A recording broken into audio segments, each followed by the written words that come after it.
Okay, welcome. Chapter 3. I've broken it up into two parts. And so, part 1, we'll start talking about the normal distribution, which we've seen kind of the shape of. Um, and we already know a few things about the normal distribution, but now we're going to talk uh, a lot more about it. Okay, so uh, the normal distribution, remember, has this kind of bell curve, right? So it looks like a bell shape. And so this is the normal distribution. And we already know that if we have a normal distribution, we should use the mean and the standard deviation as our numerical measures of center and spread. Okay. And so just as a little reminder on some of the notation that we're about to use, X bar is the sample mean, mu is the population mean, S is the sample standard deviation, and sigma, lowercase sigma, is the population standard deviation, right? And so notice again, because we kind of parking lotted it for a little bit, but these Greek letters have to do with the population, right? So what's kind of neat about the normal distribution is that regardless of what the mean and the standard deviation are, right, whether they're large numbers, small numbers, whatever, it doesn't matter. The normal distribution will always be centered on the mean, and we're going to be able to fit approximately 3 standard deviations on either side of the mean under the curve. So what that's going to look like is like this. Okay. And so it's always going to be centered on the mean mu. And I guess I should have clarified that I mean the population mean. And here I'm going to mean 3 population standard deviations. But let me show you instead. So what happens is we have 1, 2, 3. So here is mu plus sigma, mu plus 2 sigma, mu plus 3 sigma. We can also move down, right? Because what this says is that, okay, we'll always be centered on the mean and fit approximately 3 standard deviations on either side of the mean under the curve. Okay, and so on this side, we've got mu minus sigma, so that's 1, mu minus 2 sigma, that's 2 standard deviations, and then here minus mu minus 3 sigma. Okay. A couple more facts that we will be using, or little fun facts, as I like to call them, an LFF, little fun fact. So more LFFs here, little fun facts.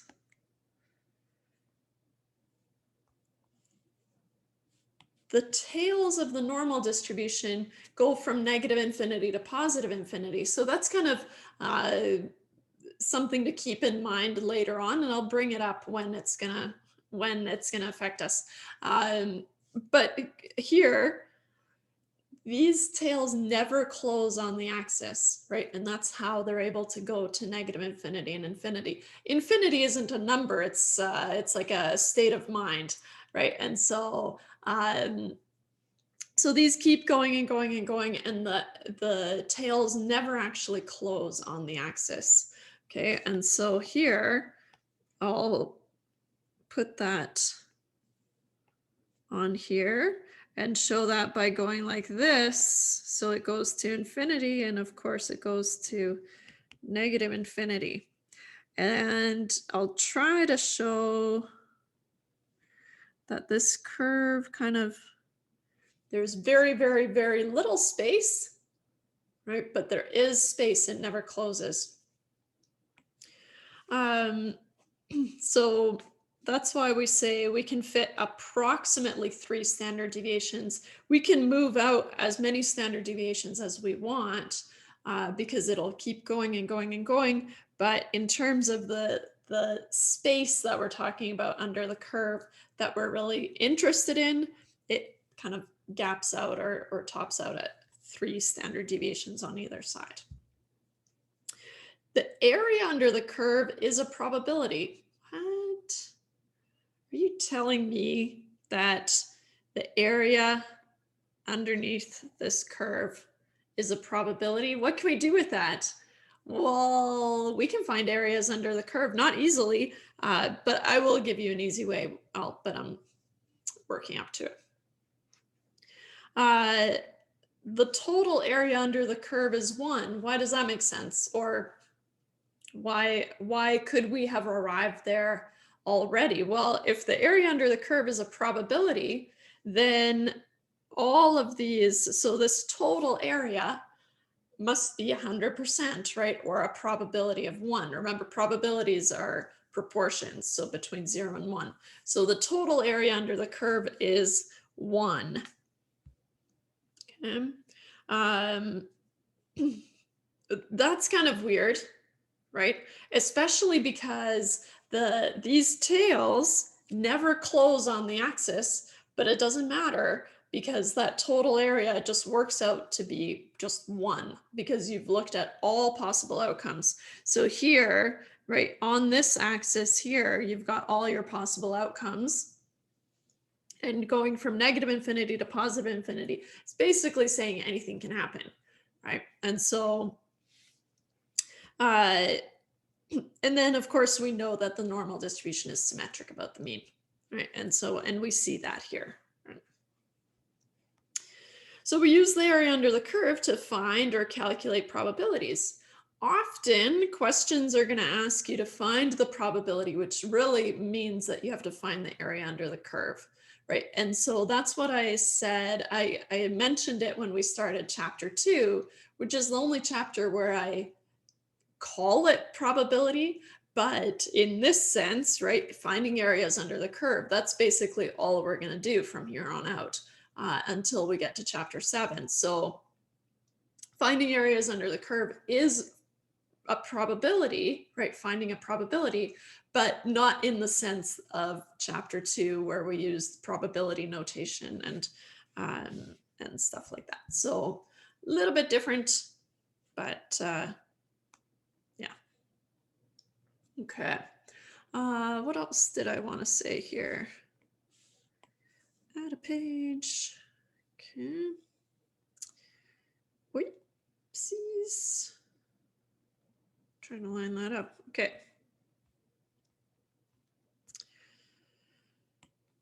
So we've got this neat property, which is called, well, technically it's called the empirical rule, but I just call it the 68, 95, 99.7 rule, because if you can remember that, then you can remember the rule instead of just calling it the empirical rule, which is what it's actually called. So if areas under the curve are probabilities, then of course we want some way to find those areas under the curve. And so to get rough approximations for areas under the curve, we can use the 68, 95, 99.7% rule. So, and it says that the area between mu minus sigma and mu plus sigma, which is basically moving out 1 standard deviation on either side of the mean, that covers the central 68% of the curve, or 0.68 of the curve. So I'm going to grab this here and use it again. Paste. That could go away. Okay. So let's see if I can start here. So the area under the curve is the central between here at mu minus sigma and mu plus sigma. So notice that we're moving out from the mean and we're moving out 1 standard deviation, and that this area covers 0.68. Now we don't really have context for it yet, but what if I wanted to find the area below here? Then what could you do? right? That's when we're going to start using the fact that the total area under the curve is 1, right? And so the total area under the curve is 1. Total area under the curve is 1, right? So if we want to find the area below 1, so the probability of being less than 1 standard deviation below the mean. Okay, so let's write that out. Use this to find the probability of an observation less than 1 standard deviation below the mean.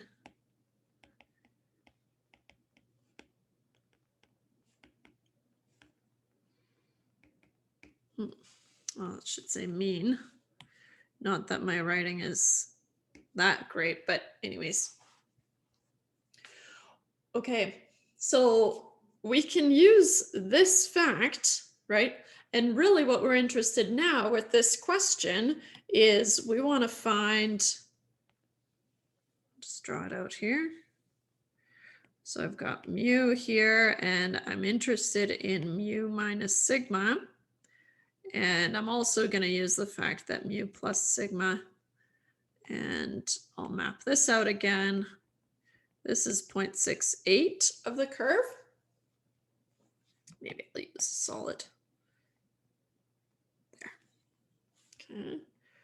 So translating this question, what's the probability, meaning an area under the curve, what's the area under the curve of an observation less than 1 standard deviation below the mean? Now, what this means is we actually want to find what is this entire area, right? So that's going to take some practice reading a question like this, right? And it's not even going to be this obvious, right? But we're just starting out here. Reading a question like this and translating it into an area that we want to find. Okay, so that's probably the hardest part. And then finding the area is not going to be that bad. Okay.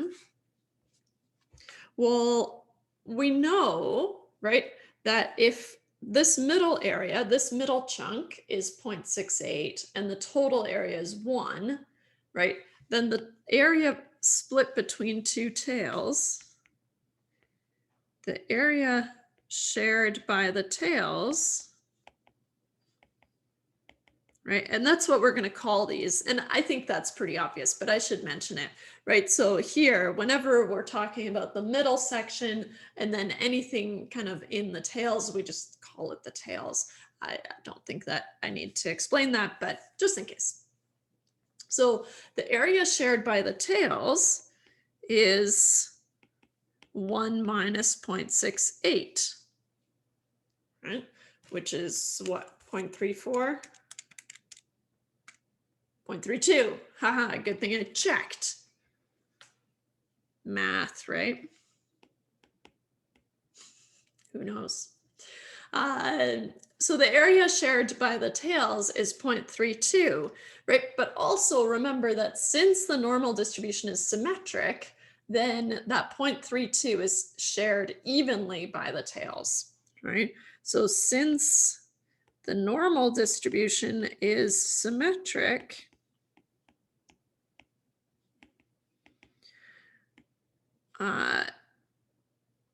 this area must be split evenly between the tails.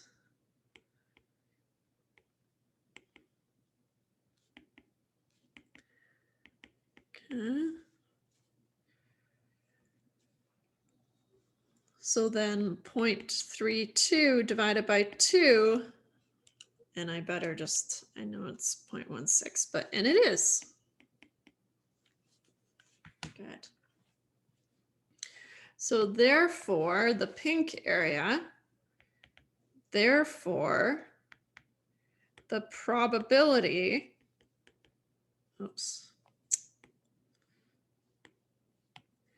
the probability of an observation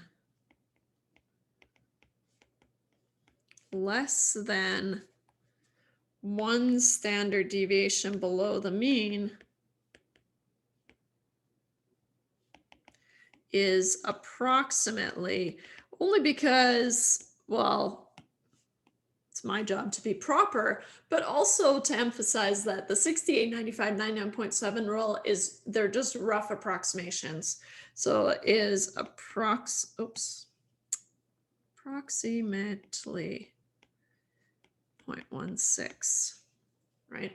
Or if you prefer, or 16% as a percentage, but it asks for the probability, so then the probability is that decimal.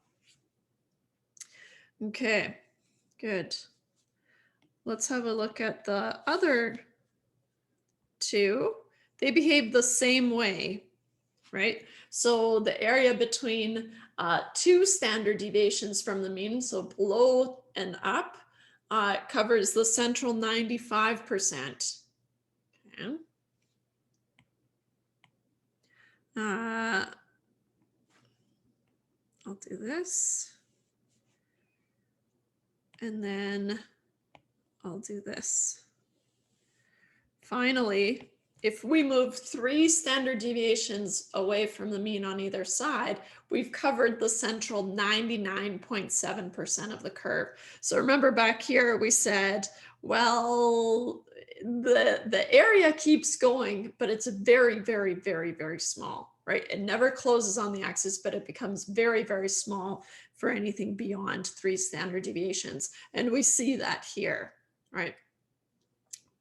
Just looking at how we dealt with this 68 and to find the area in one tail. What's the area in one tail here, right? What's the area in one tail for 2 standard deviations below the mean or above the mean, right? What's the area in the tail? So let's just graph these out. So we have, and maybe, I think I still have it. Oh yeah, nice. Okay. Nice. So then this was going to be 2 standard deviations above and below the mean makes 0.95. Sorry, I've got a page break here. I didn't want to put it on the previous page. So that's what's kind of off to the side. Oopsies. Right. So then if I have 0.95 here and the total area is 1, I want you to start thinking of these pieces as if they're puzzle pieces, right? Knowing that the total area is 1 is really going to help you out with that. And so, okay, 0.95 means I have 0.05 left over, which means I have 0.025 in each tail, right? And so from here, right, which means that this area is 0.025 and this area is 0.025, right? So you can play around with that and find those areas in the tail. Let's do 3 standard deviations.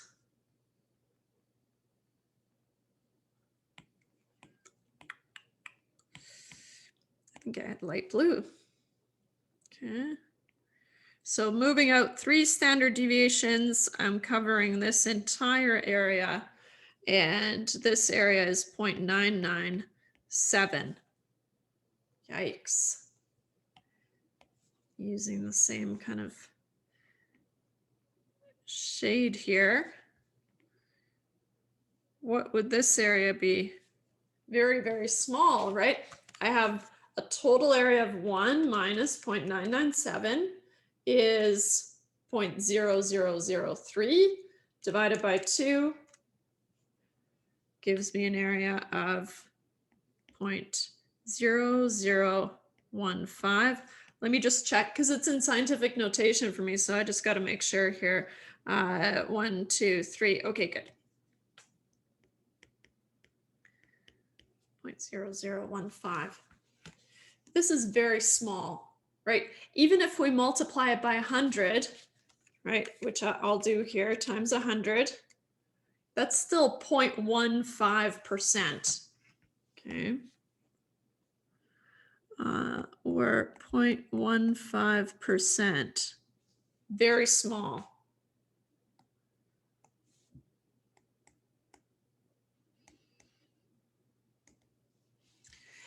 If I told you that the probability of something happening was 0.15%, you would say, oh, that's very unlikely then, right? And so that's the thinking that we're going to apply here, right? So if the probability of something happening is very, very small, then we're going to start saying, okay, well, yeah, then we know that it's unlikely. Or the terminology that we're going to start to use is, okay, we've got a significant result, or if you prefer to think of it as an extreme result, then that's fine too. But we're going to start to use significant. So significantly larger than the rest of the group, for example, would be up here in this tail. But we're building towards that. But I just want to introduce it so you know where we're headed. Okay, good. Let me clean up the notes a little bit here. Pause it. Okay, so we can use these properties. We don't always have to be, moving out as the same distance around the mean. We can still use these properties to find other probabilities.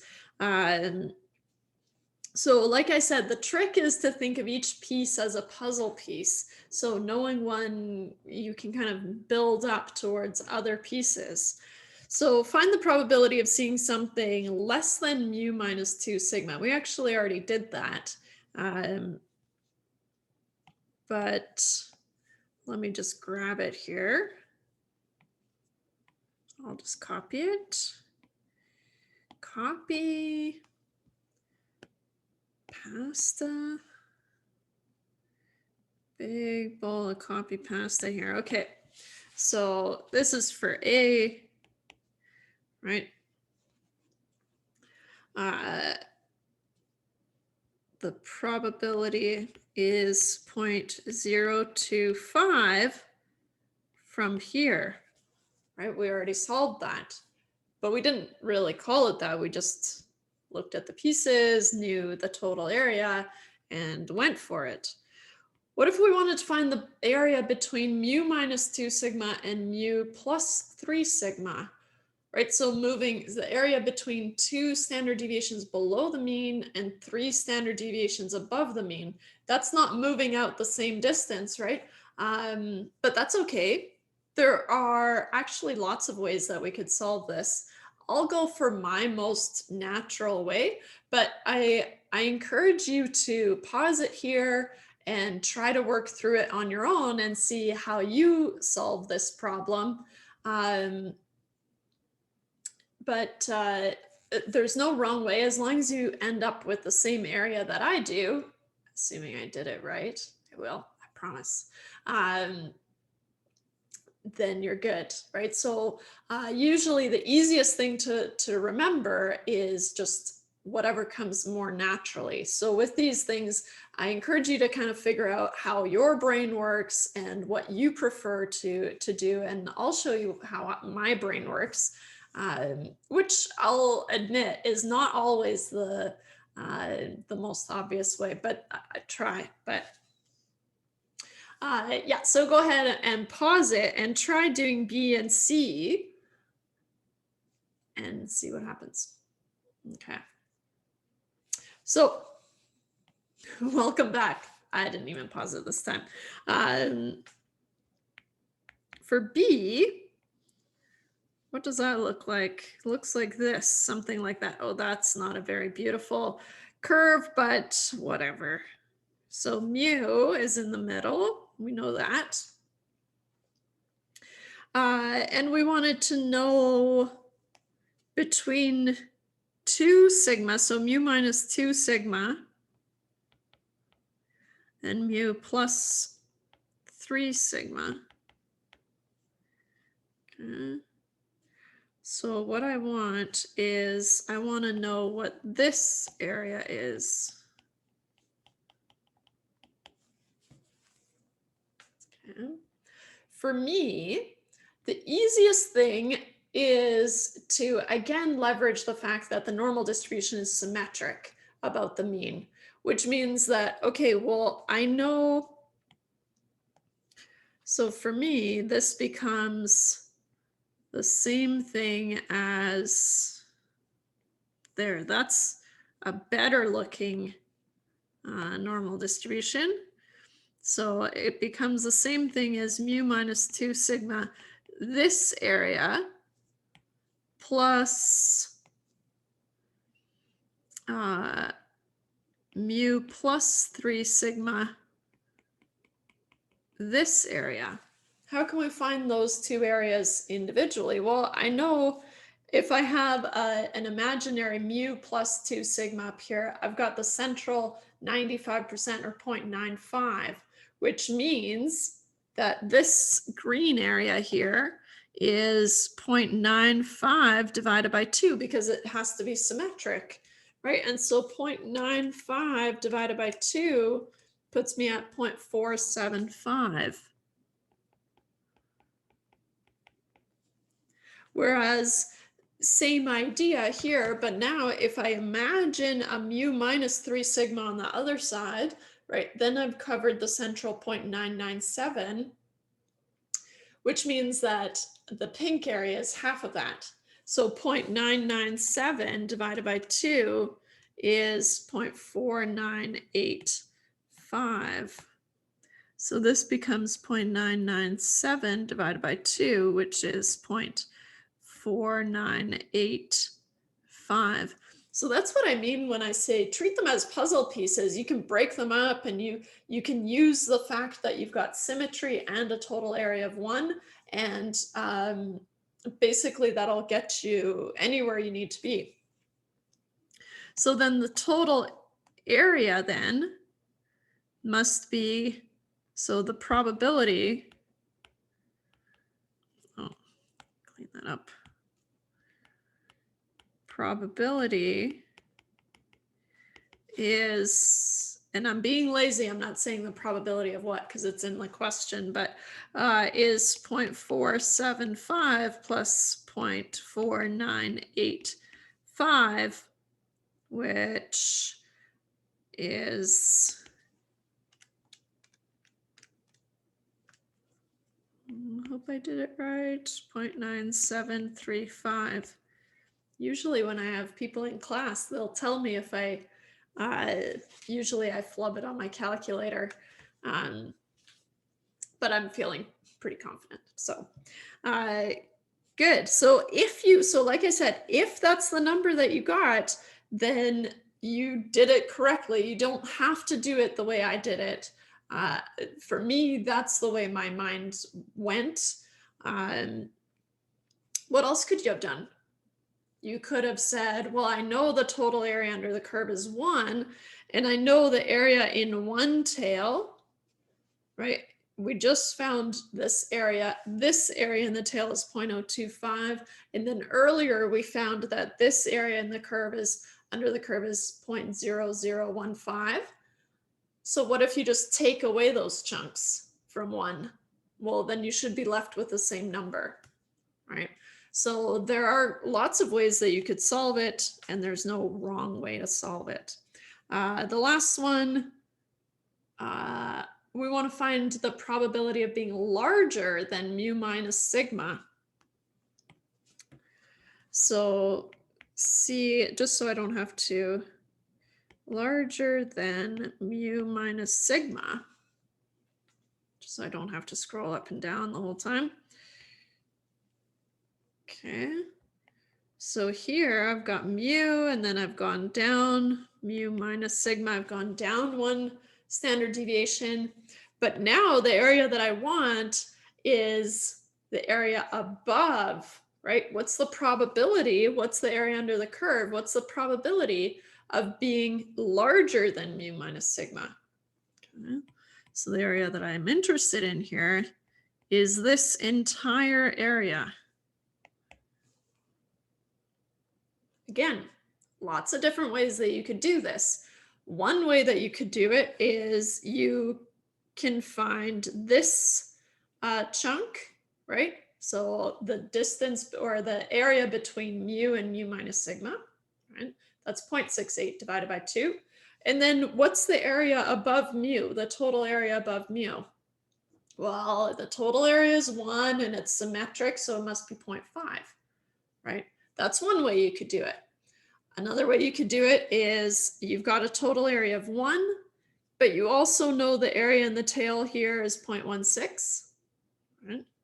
Let me just confirm 1 minus 0.68 divided by 2. Yeah, okay, so you know this area is 0.16. What if you just subtract that from 1 and then you're left with the piece that you want, right? So a couple of different ways that you could do it. Either way, the probability is 1 minus 0.16, which is 0.84, right? And this 0.16 is this area here, right? So, but lots of different ways that you could do it. Okay. Like I said, I'm trying to use I'll be honest, my default brain would have found this area and added it to 0.5, but that's not the most, it's not the cleanest way to do it. So that's why I did it this way, but I'm not perfect. Okay, good. That's great. So I think I had it up here. Oh yeah. So our goal is going to be to assess or analyze if a value is extreme or not. It's not going to hurt for me to put that in the notes again, so I'm going to do that.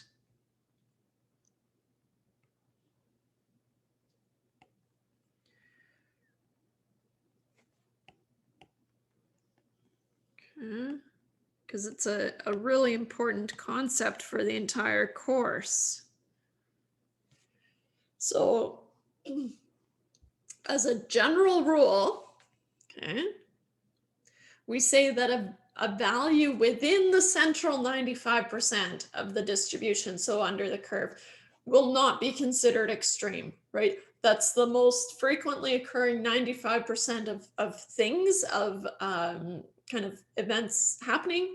And so so those are not going to be considered extreme. It's when we move past that. So when we move more than 2 standard deviations above or below the mean, then we start to consider things extreme. Okay, so 95%, right? 68, 95, 99.7. So I know 95% is the central area between 2 standard deviations from the mean, right? And so alternatively, if a value is more than 2 standard deviations away from the mean, above or below, we consider it an extreme observation. So that's a good kind of, is it more than 2 standard deviations? Great, let's check. And then you can kind of go from there. We'll have more kind of more developed ways to show that something is extreme or significant. Right, so extreme or significant. But we're building up to that. But it's good to have that baseline of, okay, more than 2 standard deviations, it's probably going to be considered significant. Okay. So what that means, well, if we're going to be talking about how many standard deviations something is from the mean, well, we need some way to calculate how many standard deviations a value is from the mean. And so what I want to do is I just want to develop the formula and show you that you actually know how to find these things already, right? And you don't really need a formula. We're going to use the formula, but you don't really need it. But it's also to highlight exactly what the formula is giving you. So if mu is 6 and sigma is 2, just as an example, how many standard deviations is an observation of 4 from the mean? Okay. So here I've developed it. So we know the distance between 4 and 6 is 2. So we can fit 1 standard deviation in that distance. We could also draw this kind of on a number line here. So if I have a number line and I had mu equals 6 and I had an observation 4. So usually we'll call an observation x equals an observation. Okay.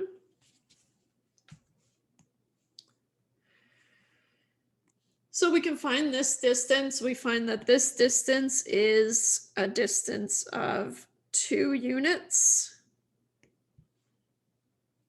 And so I can fit 1 sigma equals 2. We can fit 1 sigma equals 2 in a distance of 2. Right? A little bit confusing with the wording, right? Because sigma is 2, so we can fit 1 standard deviation in that distance, right? Gets a little bit more tricky if we have something like this. Copy. Oh, need to add a page here. What if we have something like this?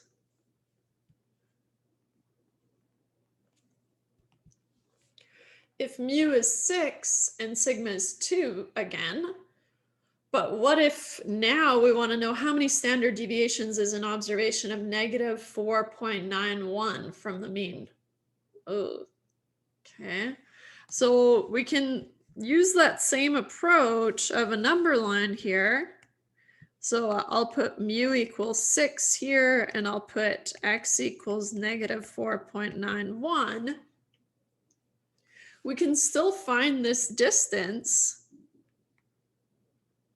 but it's a little bit trickier because at some point here we cross 0, right? So you want to make sure that you capture that, and our formula is going to do that for us, but I just want to show you what's going on. So this distance is negative or 4.91, and this distance is 6. So we've got a total distance of 10.91. So this distance is 10.91. How many standard deviations can I fit in a distance of 10.91? Well, I would just take 10.91 and divide it by 2, right? And so the distance is 10.91.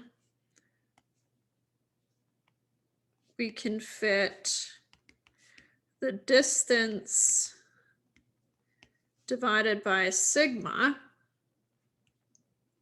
standard deviations, in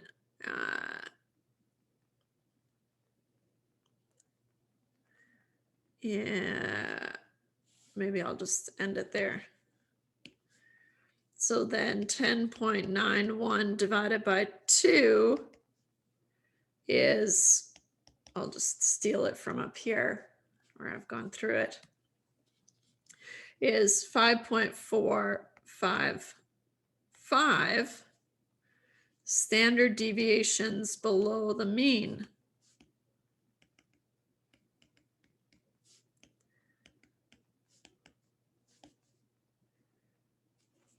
Okay.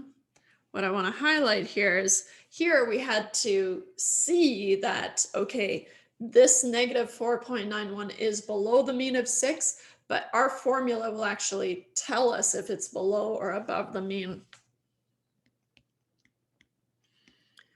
Our formula will give us this, okay, whether it's above or below the mean. So what is this secret formula that we're about to use? All right.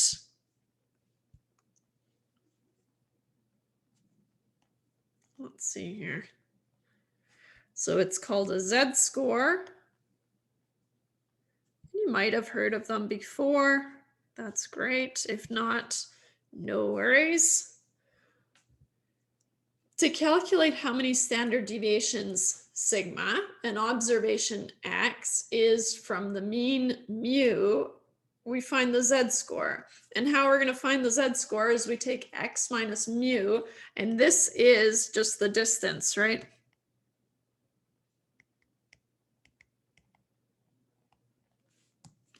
Divided by sigma. And down here, a negative z-score means that x is below mu, and a positive z-score means x is above mu, right? And so that's where we're going to have that above or below given to us. So a negative z-score just tells us, okay, you've got something below the mean, and a positive z-score means you have something above the mean.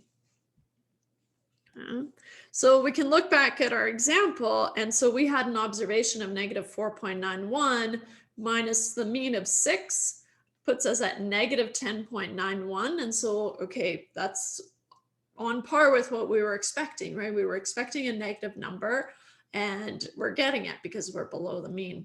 And then our standard deviation was 2, of course, and we find negative 5.455. Okay. Good. So what does that tell us?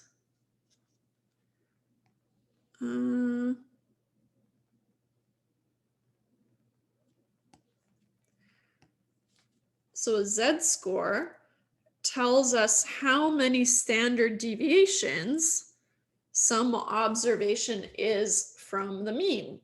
Now remember, we just established that if it's more than 2 standard deviations away from the mean, then we're going to consider it significant, right? So that's how we're going to use these z-scores, or that's among the ways that we'll use these z-scores.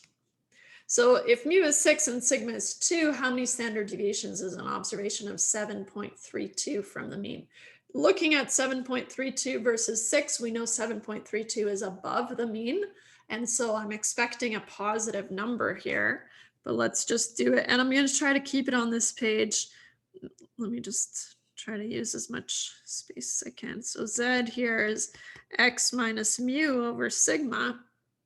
Okay, I'm going to do something really bad, bad. I'm going to calculate across the page just because I don't want it running over into, otherwise it'll take up too much space.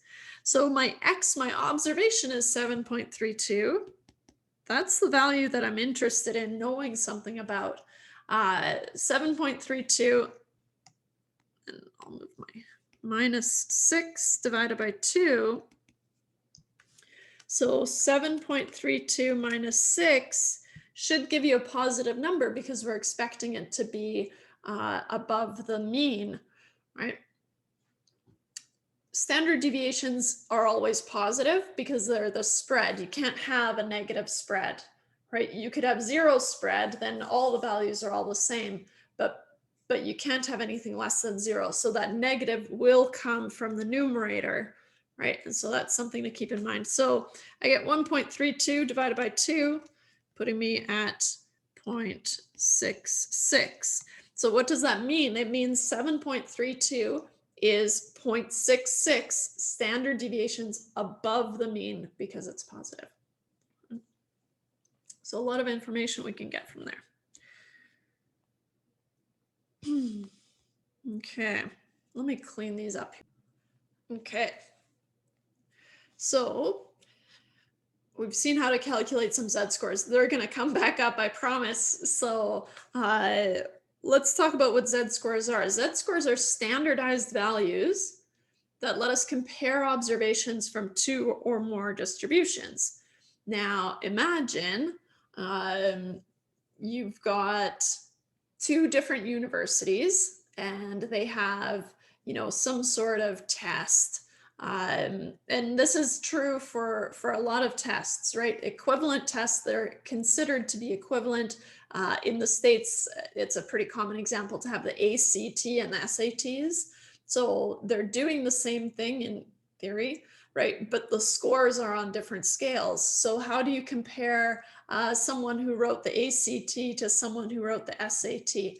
Well, you have to standardize those values. You look at the mean and the standard deviation of those scores and how many standard deviations away from the mean was that person, right? And then that's how you're going to compare those values. So you end up comparing z-scores. And so z-scores have their own distribution, which we'll call the z distribution. The z, and I've got a little footnote here, the z distribution is often called the standard normal distribution. I call it the z distribution just to emphasize that it is for z, but you can call it the standard normal distribution, that's fine too. Z follows, so facts of the z distribution are the following. Z follows a normal distribution. Notice that this is the shape. Z has a mean of 0, that's the center.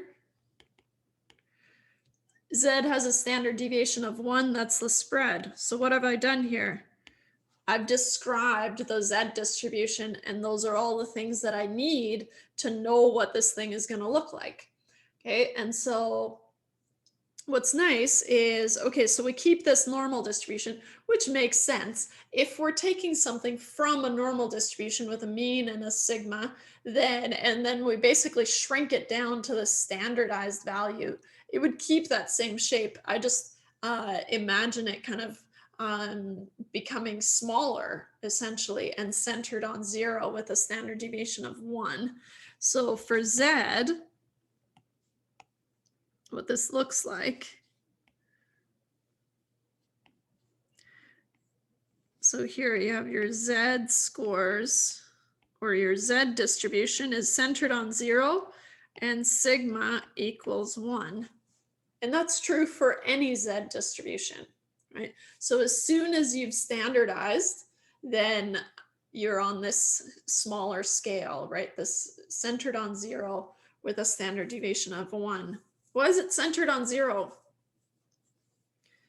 Going back to here, what if we had x equals 6 instead of 7.32? 6 minus 6, well, here, 6 minus 6 is 0, right? Because 6 is a distance of 0 from the mean. So it would be 0 standard deviations from the mean. And so we shrink it down. So instead of being centered on 6 now, we're centered on 0. Right? And then the standard deviation is 1, which is where we're going to get to, okay, any z-score that's more than 2 on either side, positive or negative, is going to be considered significant or is likely significant. Yeah. So we're going to introduce some more notation. I know. And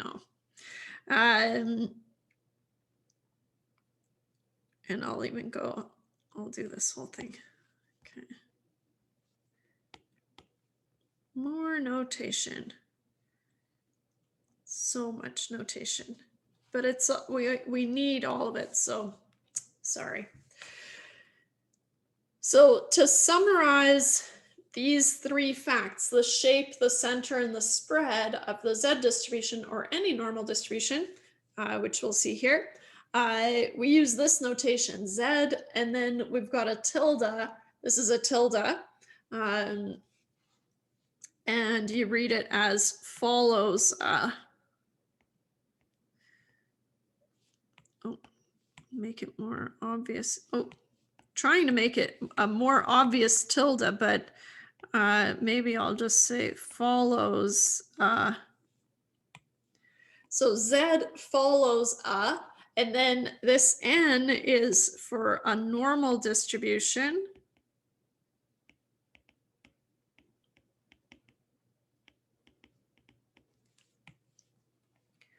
Centered on 0 with a mean of 0 and a standard deviation of 1. Okay, and so I've got it down here, but I just wanted to show you where these two came from. Okay. And so we're going to use this notation, but I want you to notice, right, that this notation tells you everything that you need to know about this distribution. It tells you the shape is normal, the center is 0, and the spread is 1, right? And so it's basically giving you that shape, center, spread again, but in condensed notation. So in general, we can summarize any normal distribution as X comes from a normal distribution, or X follows a normal distribution with a mean mu and a standard deviation sigma. Okay, so what we can do is we can revise the 68, 95, 99.7 rule to talk about Z-scores instead, but it's the same thing, right? The area between a Z of -1 and 1 is roughly the central 68% of the curve. The area between Z equals -2 and 2 is roughly the central 95%, and -3 and 3 roughly the central 99.7%.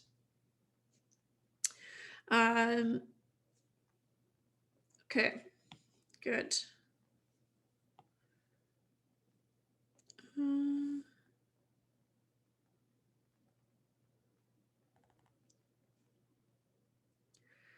How low can you go? No, that's not what I wanted to say. I wanted to see here.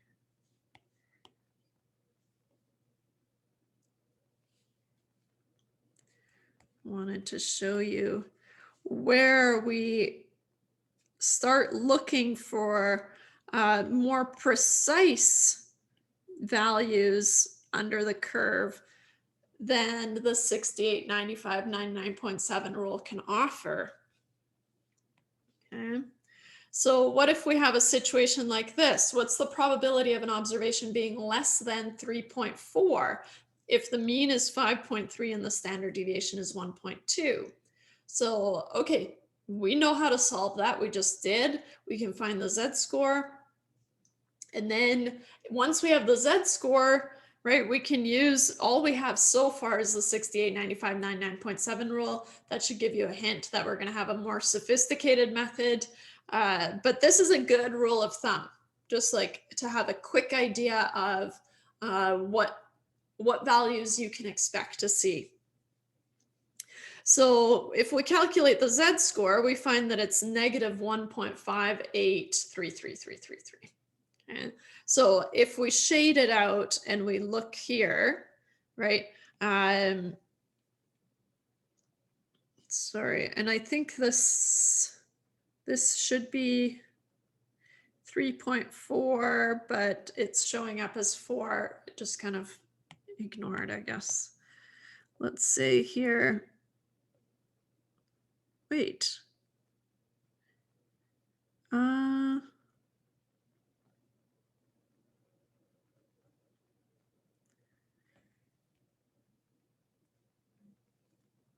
Okay. Let's say that's 3.4. And this is 5.3. A little bit messy. Okay, so, but the area that we're looking for is this area here. Okay. But I couldn't figure out how to program that, so I've got this arrow instead, which is fine. You'll see that in a lot of those extra practice problems that I've posted, you'll see this instead, and don't worry, it's the same thing. Still want the area under that curve. So when I have something like this -1.58, it's not really -1 and it's not really -2, right? Looking here, right? I know something about -1 and I know something about -2, but if you'll notice, right, we've got this downward slope, so we can't just figure out the area between the two and divide it by 2 because it's going to be lopsided, right? You've essentially got like a weird triangle going on. Right? So that's not going to work, but we still want to find that area. So let me clean up these notes here and get back. Okay. So, right, what I said was, okay, well, it's not really one of those two cutoffs or one of those three cutoffs that we know, -1, -2, or -3.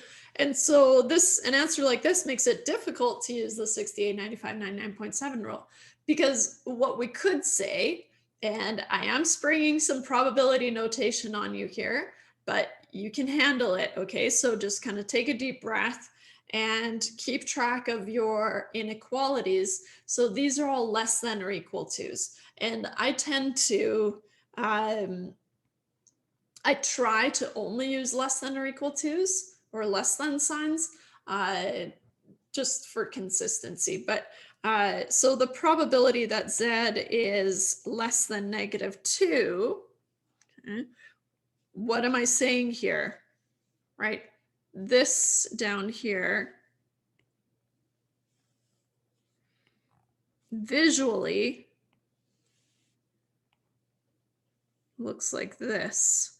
So Z is centered on 0, and here at Z equals -1, and then I had my value of -1.583 repeating, and then I have -2 somewhere like that. Okay. So these are all Z scores. So we can use the 68, 95, 99.7 rule to find that, okay, well, we know that this area from -1, and I'll do this so I don't, otherwise I'd have to shade over all the areas and it just gets really messy. So this green arrow is actually indicating all of this area to the left of -1. So that area from before, right? If the central 68% is here, then we found that this area was 0.16. Okay. Whereas here at -2, we did that as well, right? So now I've moved 2 standard deviations above and below the mean. Then I've got the central 95%.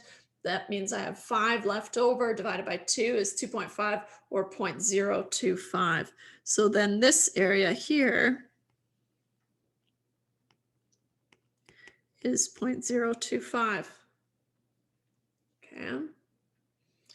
The area that I'm actually interested in here is this area, right?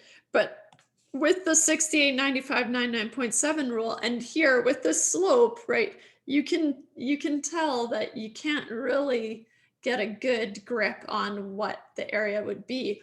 All we can really say at this point, is that it's somewhere between 0.025 and 0.16. So notice that the probability that Z is less than or equal to -2, well, that's the probability of being less than or equal to -2 is 0.025.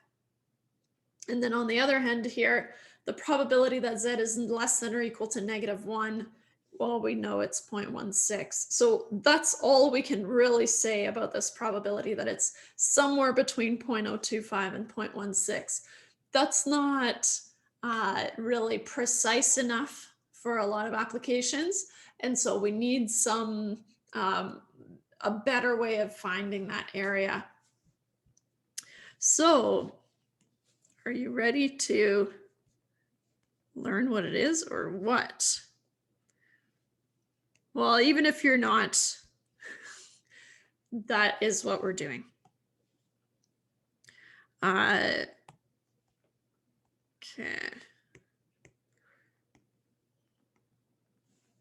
So although this approximation works, it does work, but it's not, very precise. We'll often want to find more precise probabilities. So for more precise probabilities, we're going to use what's called the Z table. And I've posted the tables And I'll bring it in here and see. Oh, I don't have it ready to go, but that's okay. I'll bring it here. So the tables look like this. Okay, so it's just a bunch of numbers, and I'll clean it up a little bit here. I think I had some markings, which we will do too. But you will probably, if you have a printer or something, you'll probably want to print this out. And so you don't have to use electronics, because although it's nice to be able to write on them and erase it and whatever, but usually it's nice to be able to put your fingers on it. Okay, so what is the Z table? So notice that in the tables document that I've posted, there are 3 pages. So there's the standard normal cumulative proportions. Oh, sounds scary. It's not, right? It is just a Z table. So table A is a Z table. Notice that these Zs, and I'm telling you right now, so in the left-hand margin, those are Z scores. Okay, notice how they're all positive. And then if you go to the next page, you've got positive Z scores. Okay. On the next page, on the last page, we've got the T distribution. Okay, so we're going to hold off on using this T table, but that's going to be a player for us as well. So for now, I want you to focus on the Z table and notice that there's a positive Z table and a negative Z table. And that just depends on if you have a positive or a negative Z score, right? So not too crazy. So what I want to do is I want to just take a little taster here and bring it into our notes so we can talk about it.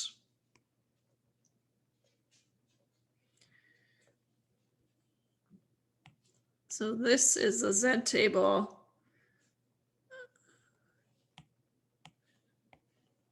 Which equals the Z table, table A. Sometimes I'll call it table A. Weird, right? Because it's just from some appendix of a textbook. But it usually is table A in the appendix. So it's usually pretty safe, but just so it doesn't catch you off guard. Okay, so there's actually a lot of clues up here that I like to point out. They're not going to make sense right now, but maybe keep revisiting it until it makes sense, until this is a clue for you. Okay, and so and unfortunately that's the case with a lot of this stuff, is you kind of have to keep coming back to it until it's not so scary anymore. Okay, so I have a Z score. Okay, so just imagine a Z score, and then it tells me, so it's got this shaded area, and it's calling that a table entry. Okay, the table entry for Z is the area under the standard normal curve to the left of Z. Right, and that's shown here. Right, so what are the table entries? Well, the table entries, these are all the table entries here. And of course it keeps going. I just did a little snapshot. So these are all the table entries.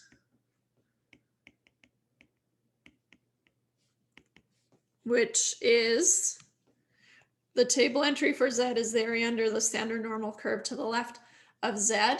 Now, what is the table entry? Well, the table entry, if it's the area under the curve, well, then it's a probability.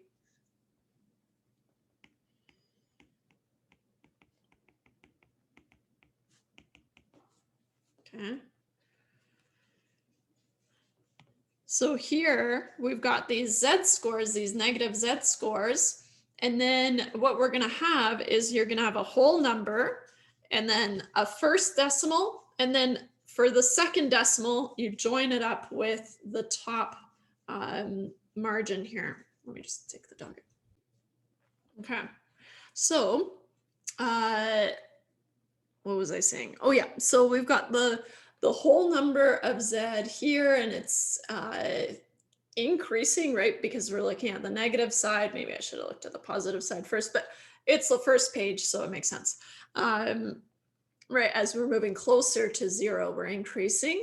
But so we've got the whole number, and then the first decimal place, and then the second decimal place will come from this top margin here. And so what's going to happen is if you find a z-score of negative 2.94, right? Then you take your negative 2.9 and then you join it up with 4. So then here, this area, 0.0016, is the area below negative 2.94. Okay? For this reason, our z-scores will always just be rounded to 2 decimal places. Okay? Good. I've got the steps to using the Z table here, and maybe I'll bring them in. But we just talked about them, so they should be okay.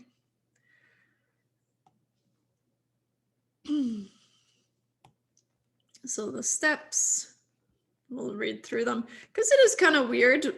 Most people haven't used anything like this in the past, and that's okay. But all it's doing, and it looks like these numbers are random, they're not, okay? All it's doing is at increments of 1/100ths, right? Tenths is the first decimal place and hundredths is the second decimal place, but really increments of 2 decimal places, it's going up and it's reporting the area under the curve to the left. So what's really going on here is there is calculus that you would have to do. So you'd have to integrate. If you've taken Calc 2, so Calculus 2, then you know that the area under the curve is really an integral. And this integral is actually very kind of tricky to deal with. And so instead of having to integrate all the time, someone sat down and spent a lot of time and found the areas under the curves and wrote them down. So they integrated all of these to make this table for everyone else to use. And I'll be honest, using the Z table is pretty archaic. We have software that can do it more precisely, more kind of more efficiently, but that's okay. It's good to know what the Z table is all about. But and in terms of kind of tests, quizzes, assignments, whatever, these are the probabilities that I'm expecting to see, right? And so maybe I'm the old dog that can't learn new tricks. No, I hope not. But anyways, so this is how we will get our probabilities under the curve. And okay, oh yeah, so another thing before I go through the steps that we've already introduced here is, so in our fake example, negative 2.94, we found an area to the left of 0.0016. What's the area to the right? What if I wanted the area above it?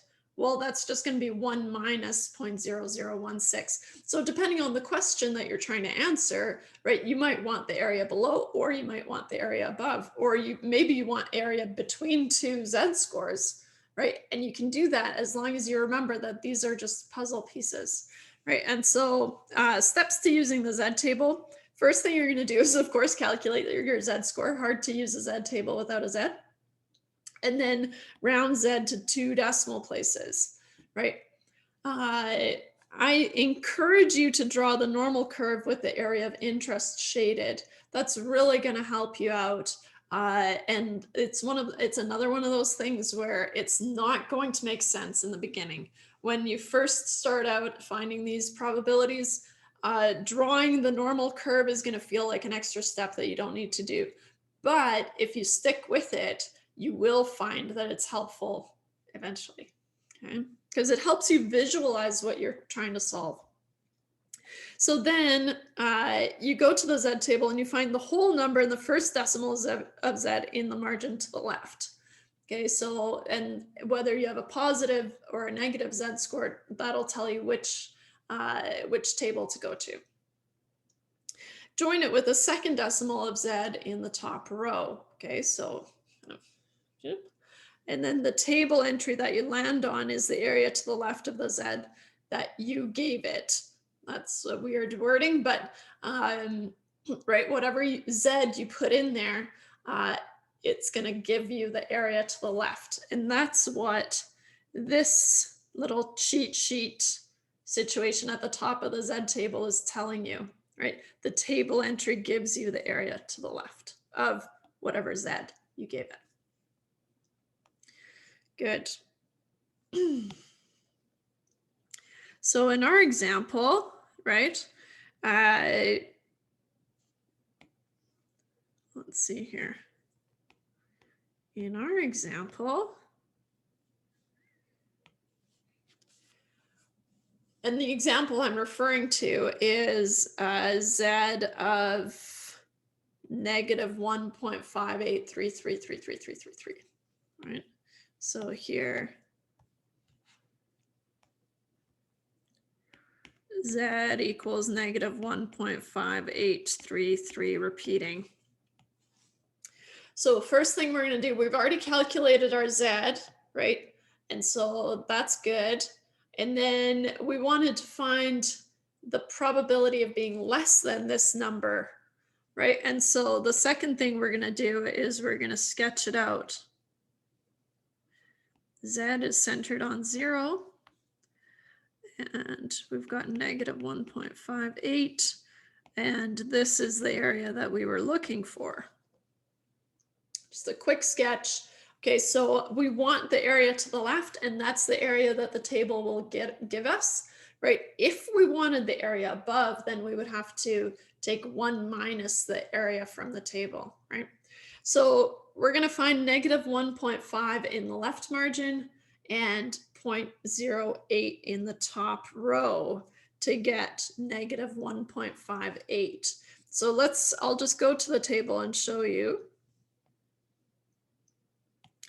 So I've got negative 1.5, which I'll highlight the whole row, negative 1.58. Okay. So I land on 0.0571, and I'll zoom in there. 0.0571 is the area to the left, right, of Z equals negative 1.58. Okay, and so that's where I got this value, 0.0571. Therefore, the area to the left of Z equals negative 1.58 is 0.0571. So we can say that the probability, right, the probability of an observation being less than 3.4, if the mean is 5.3 and the standard deviation is 1.2, is 0.0571.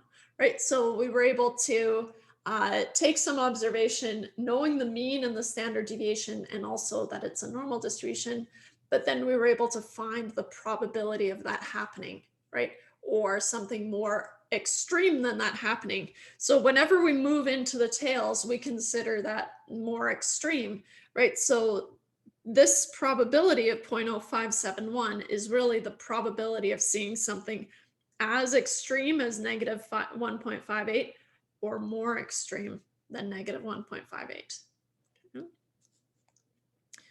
Good.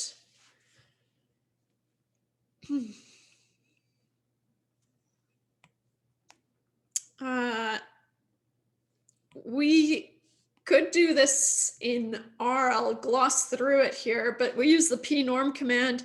It needs X. It needs the mean, and it needs the standard deviation, X, mu, sigma, separated by commas. And the p-norm command just gives the area to the left. This answer is slightly different because we had to round our Z scores, whereas they R is able to use all the decimal places. So it'll be more precise, but that's okay. right? Notice that they're similar. Okay, here's something that freaks people out when it happens, and it will happen.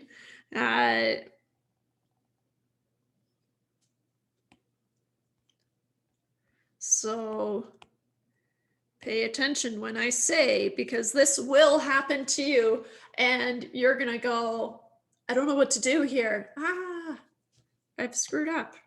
Nope, you have not. If we find z-scores beyond negative 3.49 or positive 3.49, okay, those are the most extreme values on the table. Okay, and so here, let me finish highlighting here. We can say the area in the tail is approximately 0.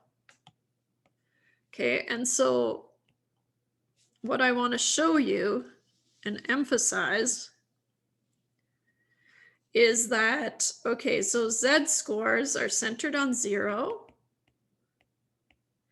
But we also know that this curve goes to positive infinity and negative infinity.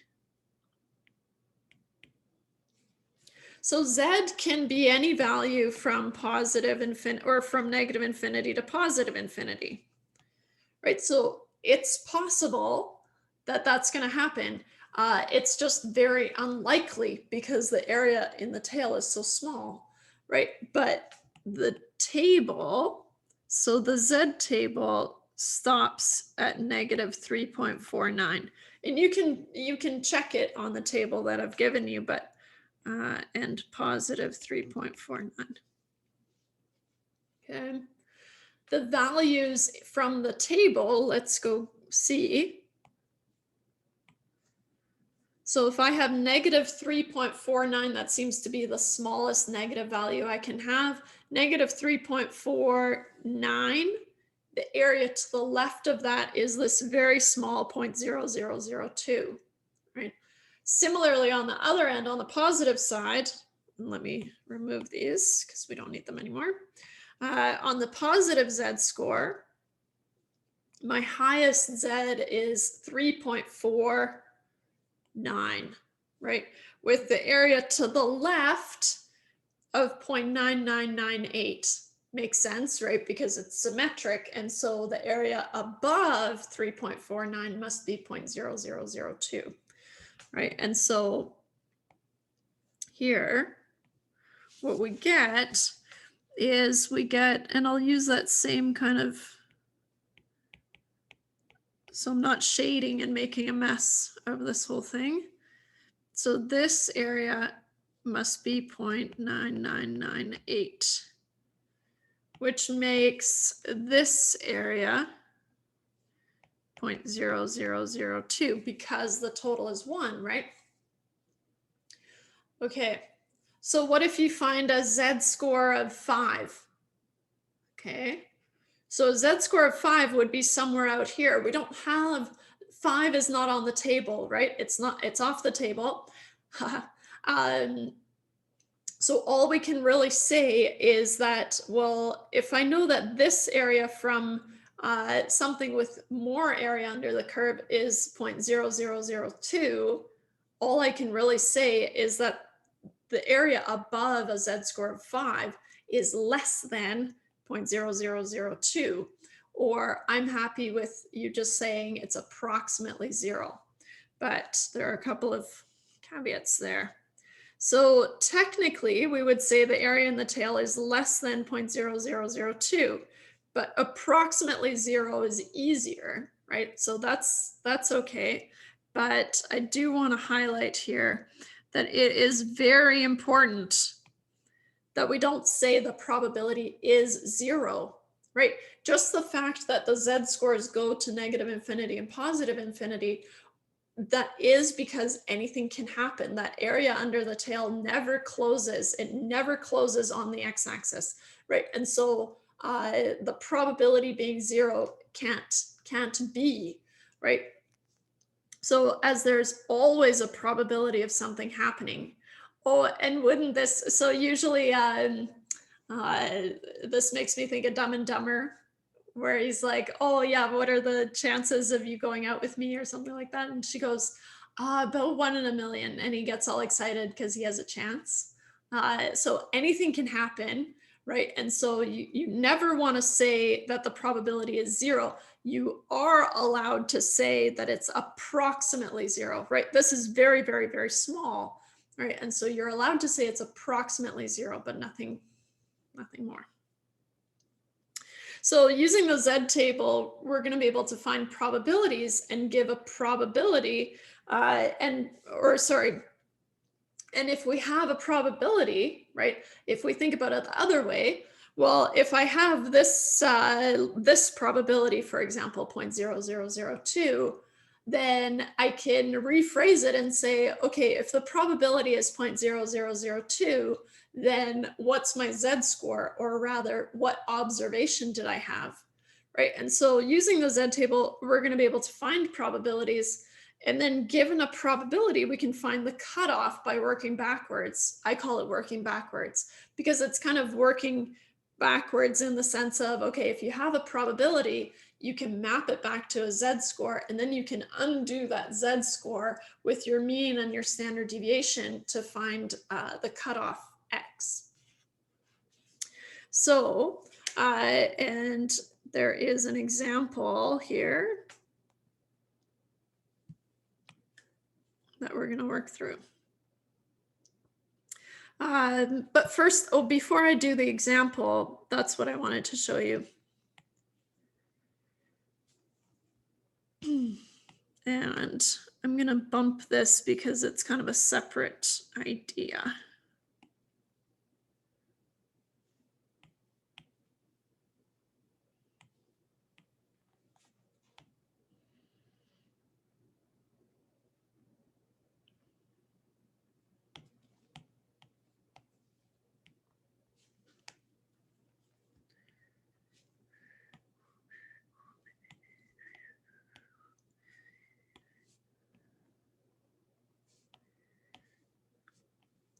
There.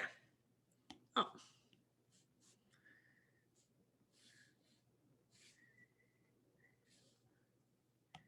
So how I think of it is when you're solving these problems, typically you're going to have some observation and you want to find the probability. But the middleman there is your Z score, right? That's how we're going to be able to find probabilities, areas under the curve.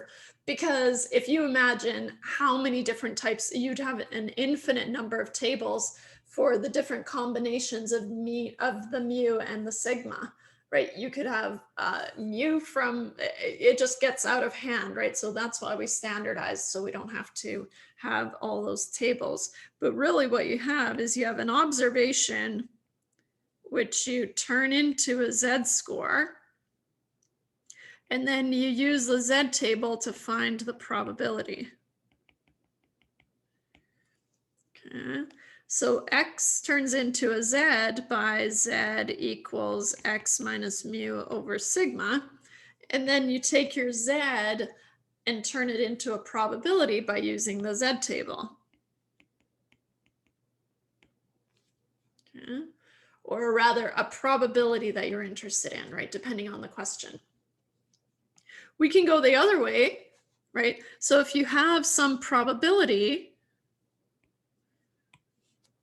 then you can use the Z table and kind of backtrack. So from that probability, you can backtrack to the Z score, right? And then use that Z score, to move and solve for X, right? So you still use the same method to move between these. It's just kind of like working backwards. But in either case, the Z is always your middleman. And so you always have to incorporate your Z.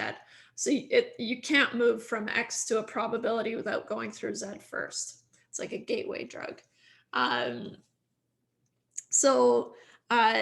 When we move from an observation and we want to find some probability, I would consider that kind of the most common thing that we do. But then if we're given some probability and we want to move to some observation, then I call that working backwards. So I'll show you. a full-on example, but let me get these notes sorted out first. Okay, so here's our example, and this is an example where I'm going to show you all the kind of ins and outs using z-scores and the z-table. Okay, so if we've got a cereal manufacturer has a machine that fills the boxes, and the boxes are labeled 16 ounces, well, the company, of course, wants to have that much cereal in each box. But we understand when we buy a box of cereal and it says that it contains this amount, we know that there is some wiggle room, right? But if you pick a box up and it's super heavy, heavier than the others, right? Then there's some probability of that happening, right? And it's possible that you get this like super overfilled box. That's not good for the manufacturer. It's good for you, right? Because you're paying the same for more. But on the other end, if you pick up a box and it's underweight, clearly underweight compared to the other boxes, then you'd be really upset. But you could just not buy that box. But that's also bad news for the manufacturer, right? And so if it's labeled to be at 16 ounces, then what happens is that if you've set it to be at exactly filling at 16 ounces, it'll fill according to a normal distribution, right? And so what that means is that roughly half of those boxes, if it's centered on 16, well, from the normal distribution, we know that half of the distribution is below the mean, right? So if it's centered on 16, then half of the boxes would be underweight, and that's not good, right? We don't want to do that. So half the boxes will be underweight, making consumers unhappy and exposing the company to bad publicity and possible lawsuits. To prevent underweight boxes, the manufacturer has set the mean to a little higher than 16 ounces. Okay. I tried to catch all the typos, but I also didn't read everything thoroughly. But based on their experience, I'm going to highlight it so I'll remember to fix it. Usually I just ignore it, but based on their experience, usually in class, if I've got a typo in my notes, I just try to read it with the typo. Sometimes it backfires. So based on their experience with the machine, the company believes the amount of cereal in the boxes fit a normal distribution, so it follows a normal distribution with a standard deviation of 0.2 ounces. So the manufacturer then decides to set the machine to put an average of 16.3 ounces in each box. Okay, so what that's saying is that, and maybe let's use a more prominent color here. This means that mu is 16.3, right? It's centered on 16.3 because at 16, right, half of those boxes would be underfilled, half of them would be over 16 and fine. But if we shift that over a little bit, then less will be underweight. And we're also told that sigma is 0.2. Part A, and what I want to do is I want to read through all these questions and kind of talk about how to solve them. And then I want you to pause it and see if you can work through it. And then, of course, we'll work through it together. So let's talk a little bit about these before we go ahead and solve them. So what proportion of the boxes will be underweight, right? What does it mean to be underweight? Well, underweight is anything less than 16 ounces, right? Which they've kind of talked about here, right? And so sometimes we'll need to dig a little bit deeper to answer these questions, and that's why I kind of threw this at you right away. So what proportion of boxes will be underweight? Remember, a proportion is a probability, which is roughly a percentage, right? All those P's mean the same thing. They're asking for the area under the curve. What proportion of boxes weigh more than 17.21 ounces? Okay. So now I would encourage you to sketch it out, draw your normal distribution, and figure out how you would draw this, this question part out. And then the rest will kind of fall out. What proportion of boxes will weigh between 16.11 and 16.61 ounces? Okay, same thing. I want you to sketch out that normal distribution and see where it takes you, right? If they want to publish a guarantee, such as no more than 4% of boxes weigh less than some amount, what should that value be? Uh-oh. This feels like a working backwards situation, right? 4% of boxes, we can convert that to a proportion, right? So now I have some probability or proportion, some area under the curve, and I want to map it back to, well, what is that in terms of a weight of a box?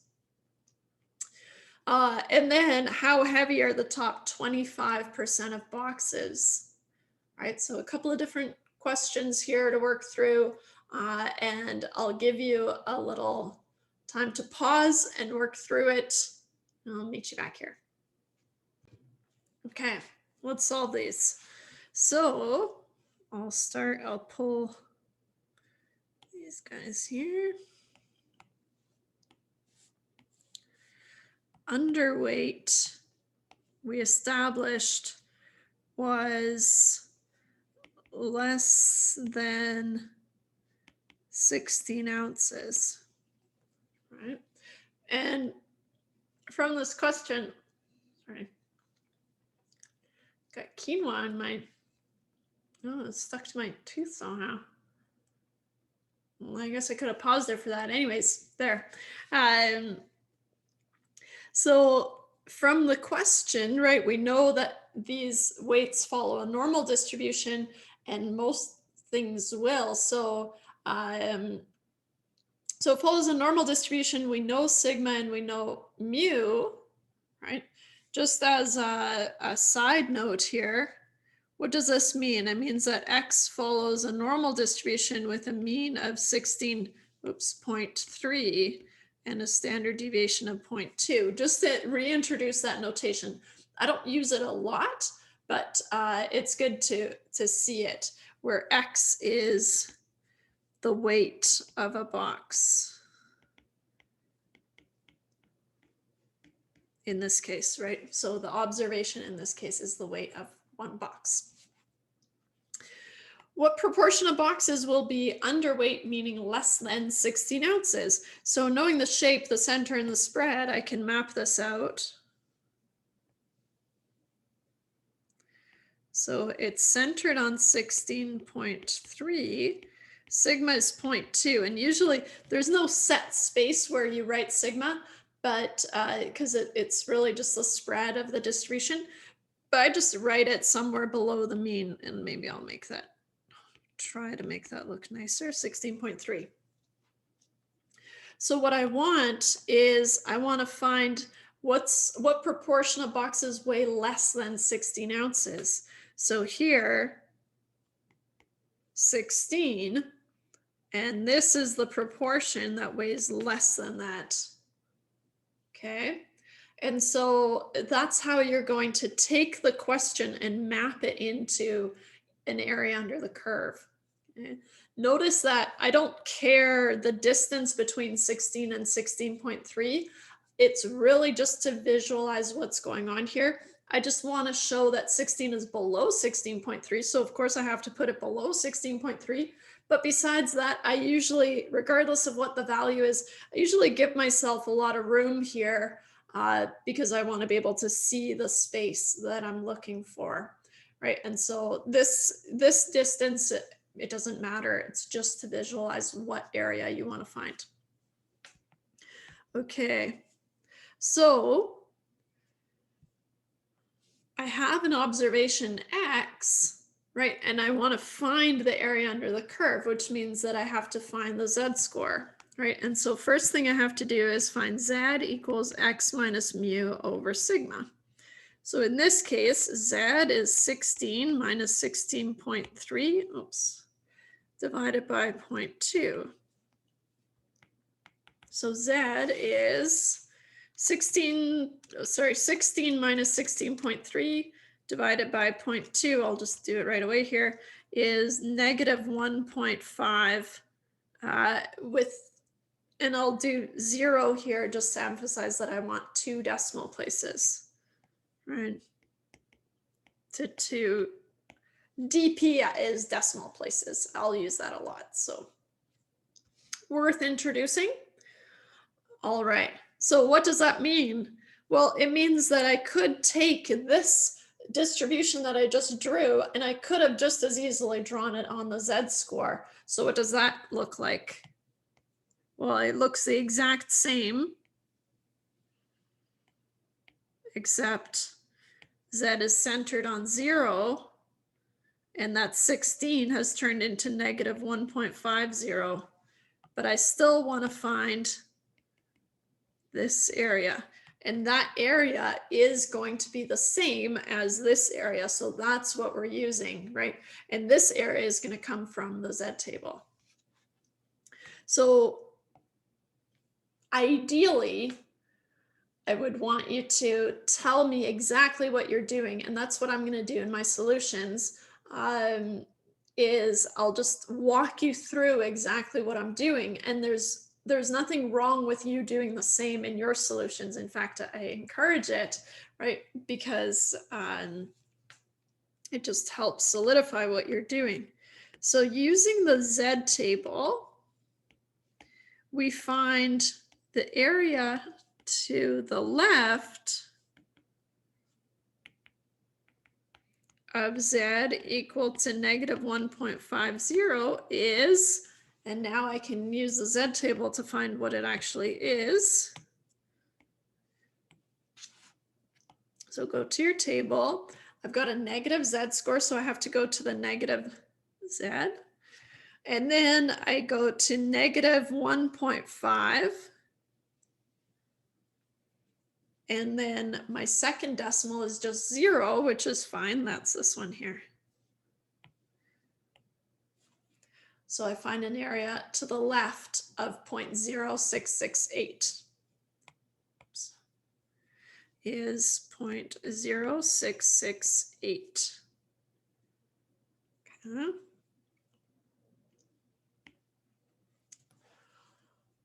What does that translate to?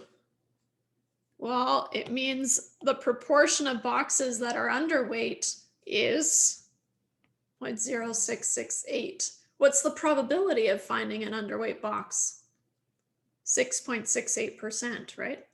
So they're all the same. The proportion, the probability, the percentage of boxes, they're all giving you the same thing. They're all areas under the curve. And so here, therefore, the proportion of underweight boxes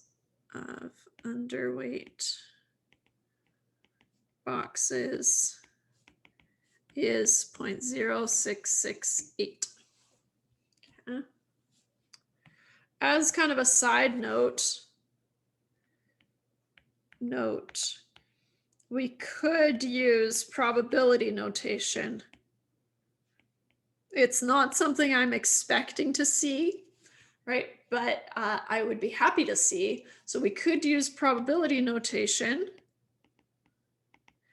instead of talking me through what you did, right? What I'm saying is that the probability that Z is less than or equal to negative 1.50, this less than or equal to, that's what tells me it's to the left, right? And then this probability is 0.0668. So you could use probability notation if you wanted to. What's another way that we could have done this? And this is kind of a sidebar here, but I do want to show you. So I will. Or even, and maybe I'll keep it in green because, or even the probability that X is less than or equal to 16 right? That's the probability or the proportion of underweight boxes, right? And so what you can do, as long as you do the same thing to both sides of the inequality, and as long as you're not multiplying or dividing by a negative, but we're not going to have that happen, so it's not a concern for us. But that is a rule. Then you can just treat this as an equal sign. So whatever you do to one side, you have to do to the other side. So what you would do to turn this x into a z is this becomes the probability that x minus mu is less than or equal to 16 minus mu, which is the same as the probability that x minus mu over sigma, right? So next step, dividing by sigma, is less than or equal to 16 minus mu over sigma. But this can be replaced by z, right? So now it's the same as the probability that z is less than or equal to 16 minus 16.3 over 0.2, because that's what they are. Oops. Mu is 16.3 and sigma is 0.2. So you could use that probability notation. It's a little bit more advanced, right? But if you like that, then go for it, right? Then you can do the calculation here, which we found was negative 1.5. So we're not doing anything differently. We're just showing it differently there, which we found was 0.0668. Notice that the probability notation here, and then I give a probability. You don't want to get those mixed up, right? This is a probability, and the probability that z is less than or equal to negative 1.5 is this number, 0.0668. Okay, that's enough probability notation. Let's go on to part B.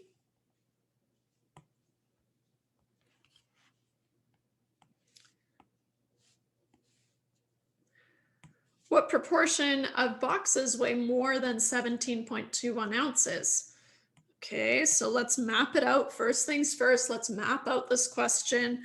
Well, I know the weights follow a normal distribution centered on 16.3, and sigma is 0.2. And the observation that I'm interested in here is 17.21. So let me just x equals 17.21. So here, 17.21 is going to be above 16.3. It doesn't really matter where you put it. So 17.21. And then what proportion of boxes weigh more? Well, that means I want the area above 17.21.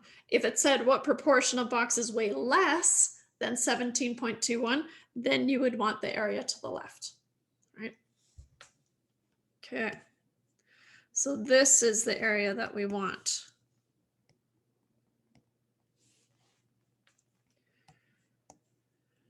So I can calculate my z-score, and just to try to keep it kind of tight here, I'm going to do z equals x minus mu over sigma, which is 17.21 minus 16.3 over 0.2.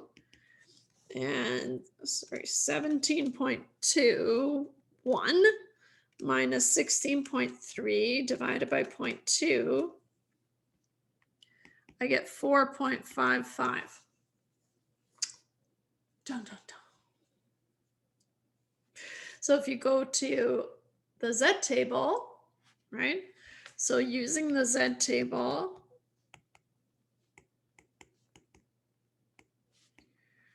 we find the area to the left of what? Let's go to the table and see what my holdup is here. So I've got a positive 4.55, so I have to go to the positive side, and then remember we said it taps out at 3.49. That's okay. I'm going to use that in my explanation here. So the area to the left of 3.49 is 0.9998, right? And so that's what I'm going to use. To the left of Z equal to 3.49 is 0.9998. Therefore, the area to the left, or sorry, let's go this way. The area to the right of Z equal to 3.49, again, not the value that we've calculated, but the one from the table, is 0.0002, which means that the area to the right of 4.55 is going to be less than 0.0002 because I've moved even further into the tail, right? So I have even less area. So the area to the right is 0.002, which means the area to the right of Z equal to 4.55 is less than 0.0002, or approximately 0. And I'll put quotes around approximately 0 because that's what I said you could use if you were off the table and you're looking for the area in the tail. Okay. What we could do in probability notation, I'll use a different color here, but really what we're saying is that the probability that Z is greater than or equal to 4.55 is less than, it's not equal to, it's less than 0.0002.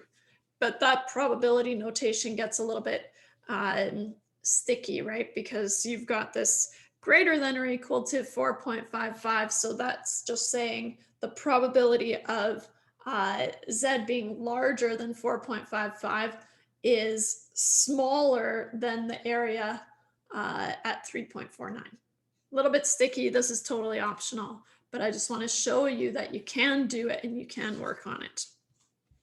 And you're definitely allowed to report it like this as long as it's proper. So what you're saying actually makes sense. Let's add another page here. Good. Hey, we're doing great.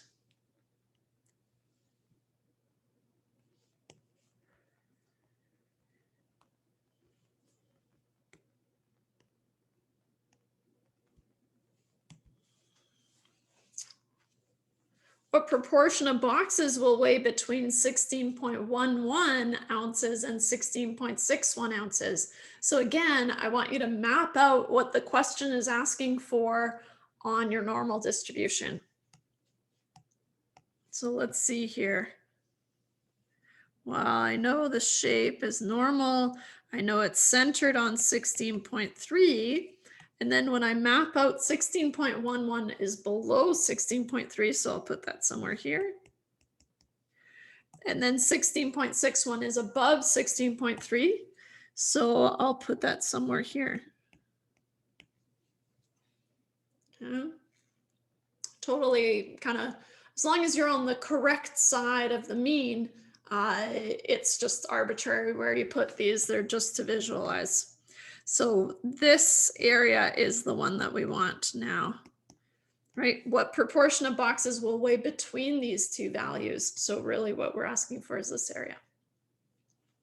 The easiest way, I think, to solve these is to find the area to the left of 16.11, find the area to the left of 16.61, and then subtract the area that you don't want.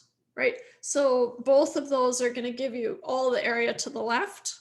So if you take this entire area to the left, subtract off the chunk that you don't want, then you're left with the chunk that you do want. Right? Again, dealing with them as if they're puzzle pieces. So that's going to take some practice, but once you get it, you'll be fine. Okay. That means that this lower score is going to have a z-score, and this upper score is going to have a z-score. So to simplify my notation, I'm going to use L and U for lower and upper. Okay. And so what I'm going to find is that there's a z for the lower, which is also x minus mu over sigma, or still, I should say. So that's going to be 16.11 minus 16.3 over 0.2. Okay. 16.11 minus 16.3 divided by 0.2 is negative 0.95. The z for the upper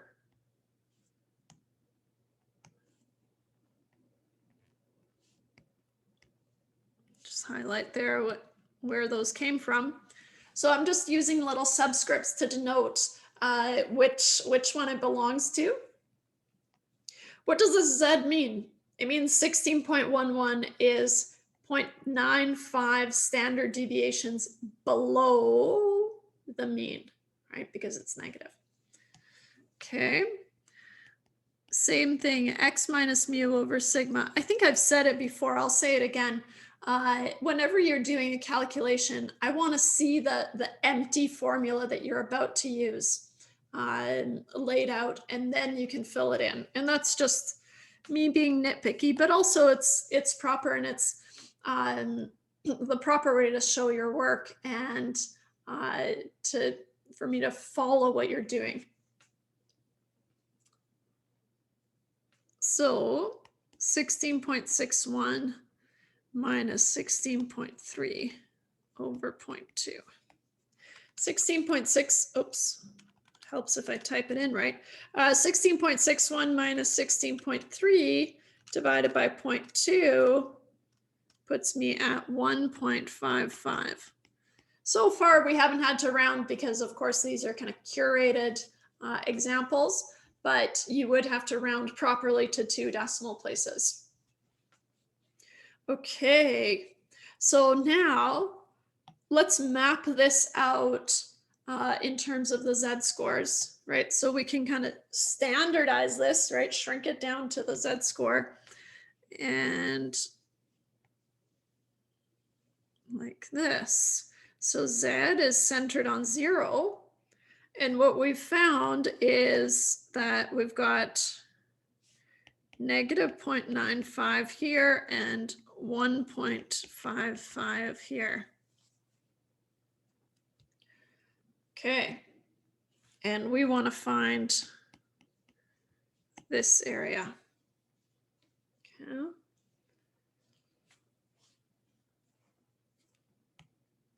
I'm going to break it down to kind of show you visually what I'm going to do, right?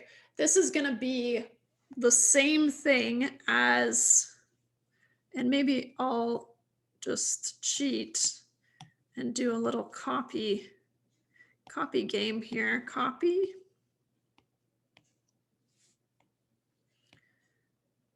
Or maybe I shouldn't shrink it.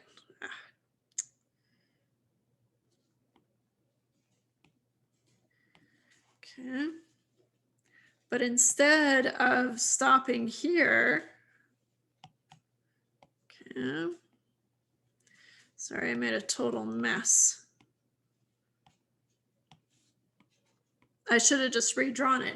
If that's where I'm going to start, I should have just redrawn it, right? So, okay. 1.55. I can find this area. And then what I'm going to do is I'm going to subtract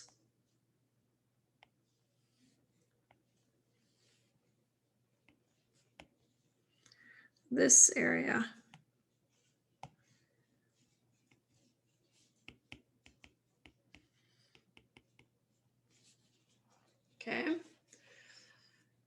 Because remember the table, the Z table always gives us just the area to the left, right? And so I can find the area to the left of 1.55, and then the area that I want is actually taking off or kind of excluding the area to the left of 0.95 or negative 0.95.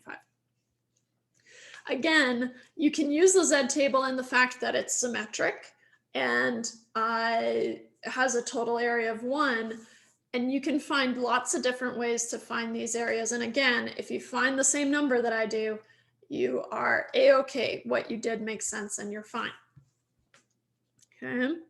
And so what we're going to find is that, okay, using the Z table, we can find the area to the left of 1.55. And to save us a little bit of time here, I'm just going to go in and find it here. So the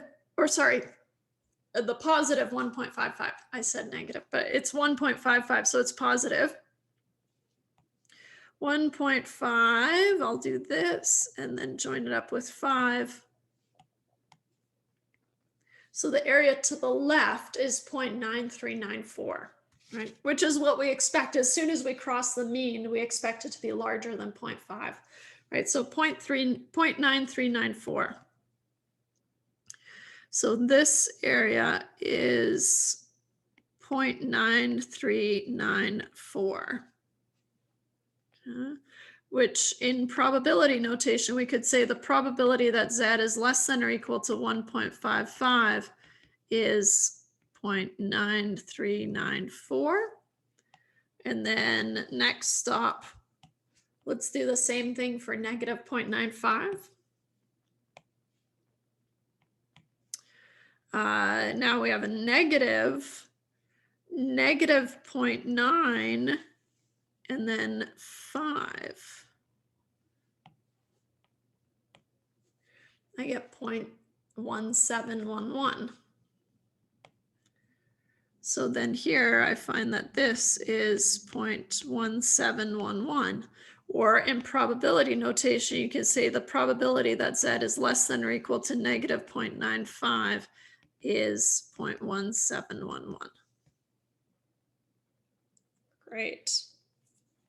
So what's the area that we actually wanted then?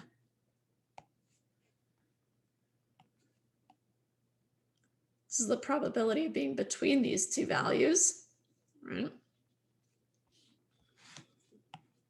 Using the Z table, and this is where I'm gonna talk you through everything of how I found it in case it wasn't clear. So using the Z table, we find the area to the left of Z equal to 1.55 is 0.9394. I think that's what it was. Yep. And to the left of Z equal to negative 0.95 is 0.1711. Therefore, the area between the two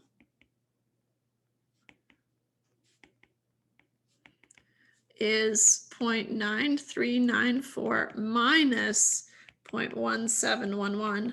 And I usually just do that calculation just in my blurb. So 0.9394 minus 0.1711, which is 0.7683. Right. Or if you prefer, the probability that Z is between negative 0.94 and 1.55 equals 0.7683. That's fine. Not expecting that probability notation, but it doesn't hurt to show you what's happening there. Okay, I need another page here because we're not quite done with this big example. It's a huge one. Oh, I lost. Haha. How confusing would that be? think it goes roughly there. It got jumbled. Okay, awesome. I think it might be closer to zoom down here. Okay. So we've done A, B, and C. Now let's have a look at D and E, which are kind of working backwards type problems, right? And if you're interested, I've got the R code here on the side to solve all these problems.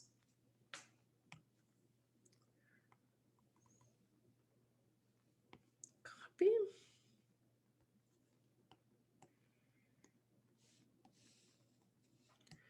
So in this case, right, we're given the area under the curve and we want to find the weight of that box that makes that happen, right? And so here we're given the area under the curve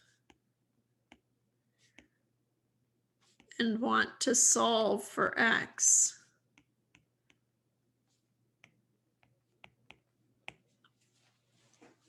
Which is kind of, I call it a working, or sorry, I should write the whole thing, working backwards.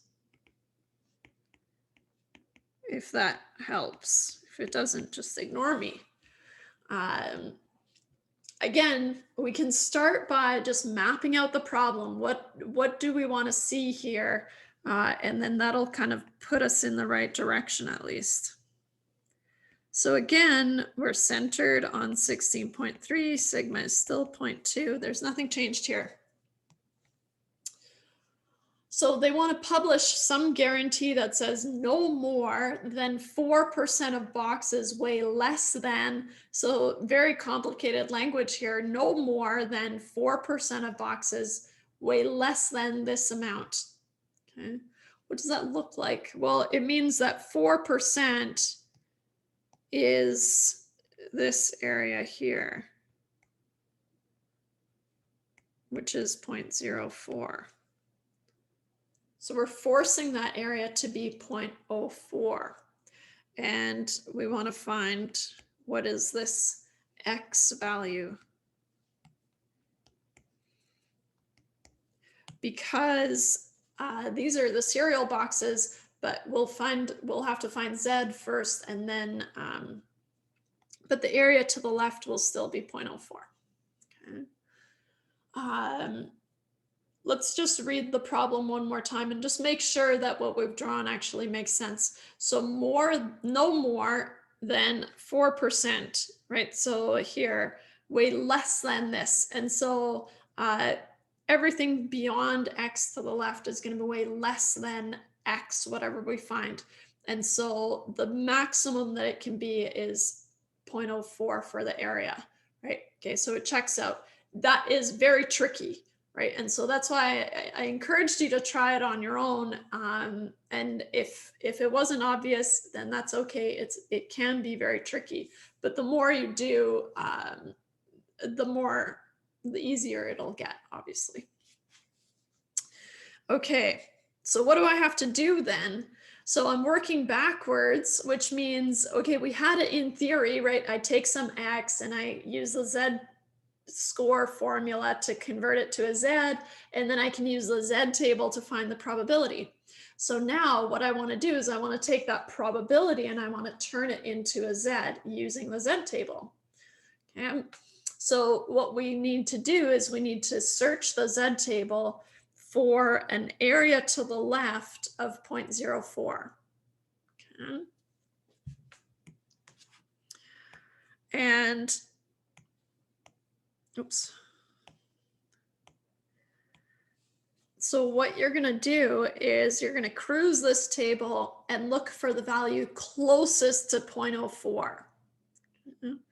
And it'll often be a toss-up between two values, but just be careful, right? Because there is like 0.0004, that's not 0.04. So you want to be really strict about which ones you're okay with. So I'm down here 0.0418, 0.0419, okay, getting closer, 0.0401, and then that next one, 0.0392. So the one that I want is, well, I'm going to use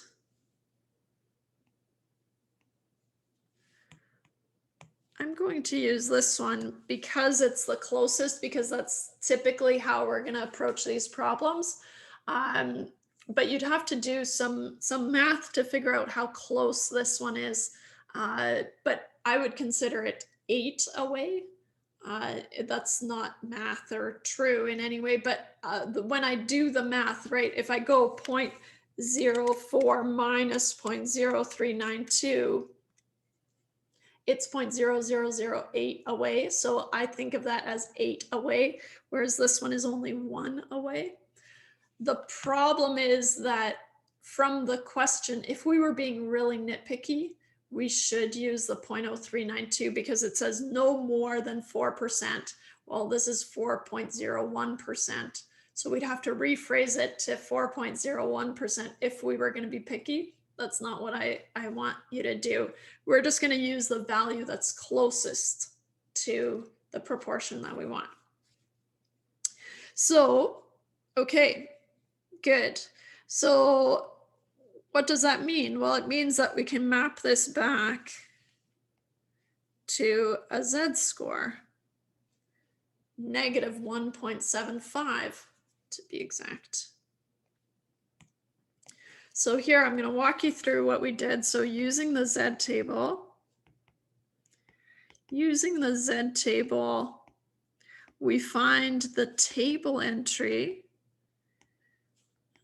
Remember, that's the terminology that we use for the table entries in the table, which are just the probabilities or the areas under the curve, right? So using the Z table, we find the table entry closest to 0.04 is 0.0401, right? And then I'm going to say which corresponds to a Z, which corresponds to Z equal to negative 1.75. Oops. Make sure that it actually says corresponds.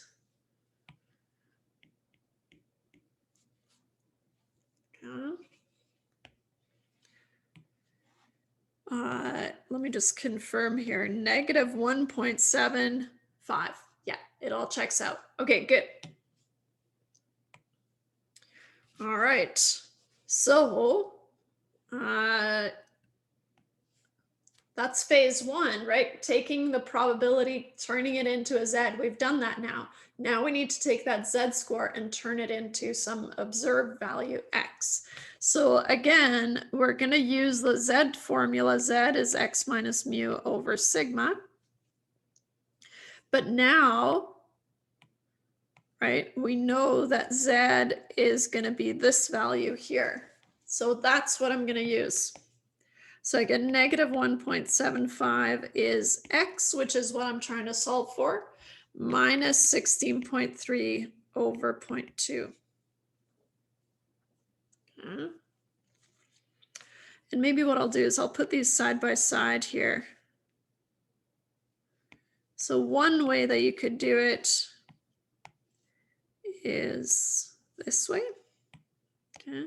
And then on the other side here, I'll show you the other way that you could do it if you prefer. If you don't like to rearrange and solve for X every time, it's not like we're going to do this a ton, but if you don't like doing that, that's okay. The formula is on the formula sheet, so just hang tight here. Okay, so then we get negative 1.75 times 0.2 is X minus 16.3. So I get negative 1.75 times 0.2 is negative 0.35. Oops, move this over. And then if I add 16.3 to both sides, I get X. So X, usually I like to put whatever I'm solving for on the left-hand side. So I'll treat it like an equal sign is just a revolving door, right? If A equals B, then B equals A, right? And so you can write those, you can kind of, I think of it like revolving door. So usually kind of as soon as I can, I revolve it to have whatever I'm solving for on the left-hand side. So I get 15.95. Okay. The other way you could have done it is to use the formula on the formula sheet. Now, this is where I'm going to bring in the formula sheet, the section. This is from section 3.1, the standard normal distribution. So if x follows a normal distribution with a mean mu and a standard deviation sigma, use z follows a normal distribution with a mean of 0 and a standard deviation of 1, right? So it's giving you a lot of information, right? And then here we've got the z-score formula that we've been using, or if you prefer, you can just jump straight to this formula. So on the other side, that's the one I'll show you as well. So from the formula sheet, right,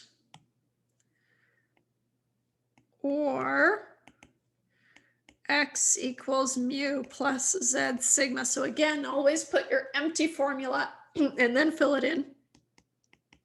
16.3 plus negative 1.75 times 0.2.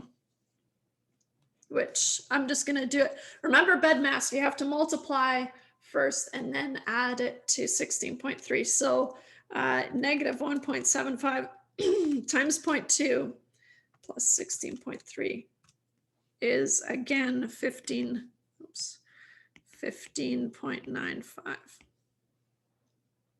Gets you to the same answer, right? Now I'll keep writing x here, there. It's just a matter of which one you prefer to use. I personally prefer to have fewer formulas. I don't like to have them all worked out because it gets overwhelming. So, but then I have a lot of students who prefer to have it worked out. So that's why it's on here. But if you don't want it worked out, you can just ignore it and only use this formula and figure out which one you want to solve for and just use that. That's totally fine. So what does that mean in terms of the question? Well, if they want to publish a guarantee such that no more than 4%, it's actually 4.01%, so let's adjust that a little bit, of boxes weigh less than 15.95 ounces. Okay.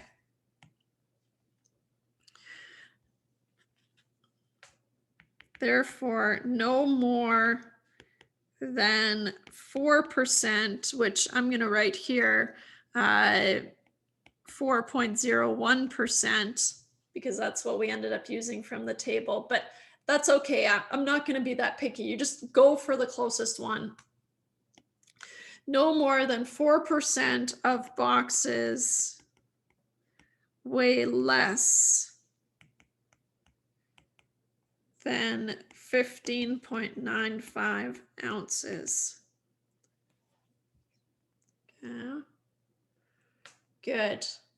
So you can see how useful that would be, because if you want to quantify, well, how many of our boxes are underweight, or how many of our boxes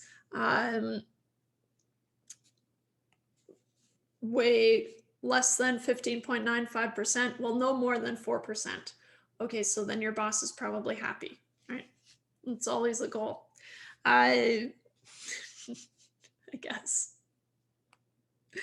Okay. Last part of this example, we want to know how heavy are the top 25% of boxes. Okay. So let's just draw this out a little bit first. So we've got a mean of 16.3, sigma is still 0.2. And what I'm interested in here is I want to force this area to be 0.25, right? Because I want how heavy are the top 25% of the heaviest boxes. And so I want to force this area to be 0.25. So, and I want to know what what x makes that happen. Remember back when we talked about percentiles, right? I think that was back in chapter 1, part 2. We talked about percentiles. So percentiles, if you're in the 90th percentile, it means that you have 90% below it and 10% above it, right? This would be the same as the 75th percentile, right? Because I've got 75% below it and 25% above it, right? If I want the 95th percentile, right, then I would have 95% below and 5% above, right? And so these are really percentiles that we're talking about. This previous example was essentially asking for the 4th percentile, right? Everything, so 4% below it. Okay.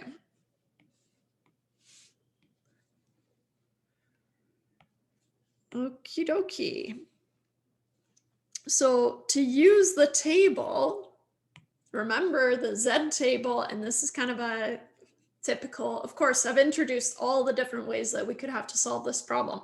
So to use the Z table with a probability, if we have a probability, the Z table only gives us the area to the left, right? So if you have the area to the right, then you need to convert it to the area to the left, right? And so that means that this area is 0.75. Okay, and so that's the area that we need to look for in the table.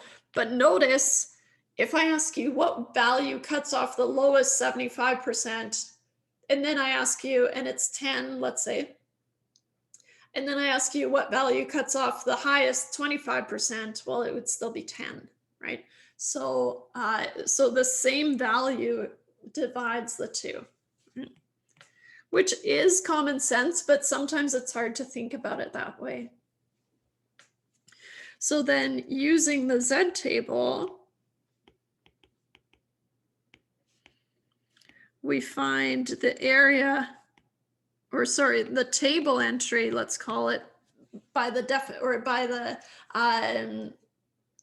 by the terminology that they've established on the T table or the Z table. I didn't say T table. That's later. So using the Z table, we find the table entry, right? Working backwards here, the table entry closest to 0.75 is, so now we go back to our table. 0.75 is larger than 0.5, so I know I'm going to have a positive Z. So then I go to my positive Z scores here, and I try to find the area closest to 0.75. So 0.74, 0.74, 0.75.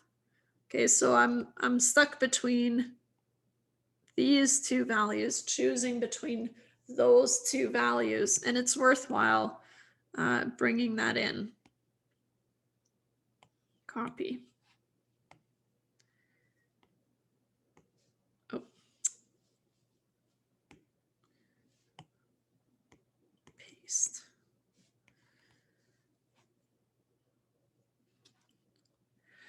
So which of these are closest? Well, it's easy to see that 0.7517 is what I would call 17 away. That's not technically correct or anything like that, but it helps me think about it. So whatever you need to do to kind of figure out which one is the closest, then that is fine. Okay. But how do I figure out how close 0.7486 is? Me personally, I go 0.75 because that's what I want, and then minus 0.7486. And I'm finding it's basically 14 away. And so this is the one that I want. Okay. You could do something weird like And I used to do this. I don't do it anymore. I think it's easier to just pick the one that's closest.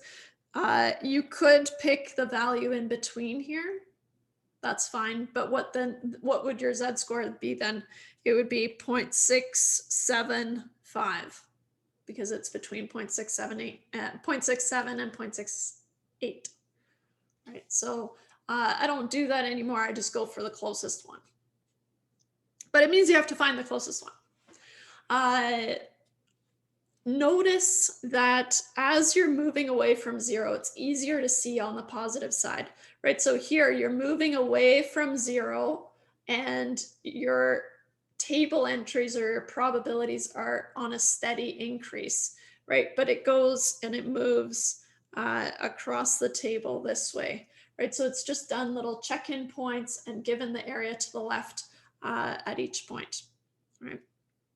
And so once you've found two that are close or the closest to whatever value, this table is not random, right? So that's what I wanted to say is 0.7486 moving to 0.7517.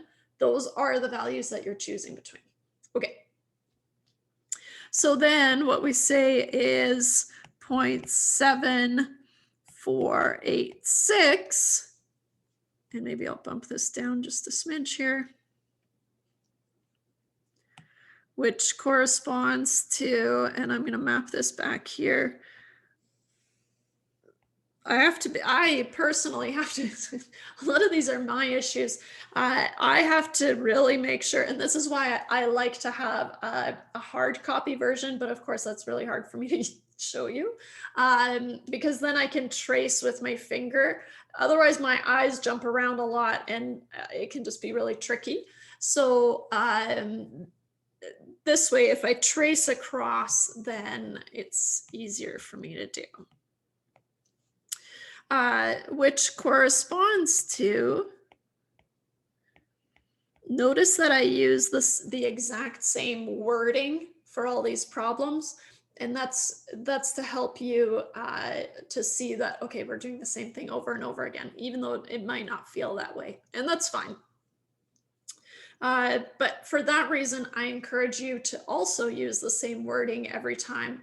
And then it'll start to, oh yeah, this again. Oh, working backwards. They're all the same. Yeah, they are. So which corresponds to Z equal to 0.67. Okay. And then now I'm going to use this 0.67. Like I said, I prefer to just use the z-score formula and then solve for x and rearrange every time, right? Or x equals, I can never remember, mu plus z sigma, I think it is. If I was thinking quick on my feet here, yeah, it is. I could have done it in my head, but I couldn't. No, I did. Okay, so 0.67 is x, which I'm trying to solve for, minus 16.3 divided by 0.2. So 0.67 times 0.2, oops, is 0.134, and maybe I'm getting sloppy, not showing as much work here, but that's okay. So plus 16.3. So x is 16.434. Couple of check-in points, right? You're expecting it to be larger than 16.3 because the area to the left is more than 0.5. In fact, it's 0.75. So that's a good check-in point. Does this value make sense? Right? And so, okay, good. It looks like it makes sense. Or if you prefer this formula, 16.3 plus 0.67 times 0.2, which again is going to get you to 16.434. Therefore, the heaviest 25% of boxes, or if you prefer, right? The question was asking for the heaviest 25% of boxes or the lightest 75%. Same cutoff value, right? So the heaviest 25% of boxes weigh more than 16.434 ounces. And maybe before I do that, weigh more than, or if we're talking about the lightest, right, weigh up to,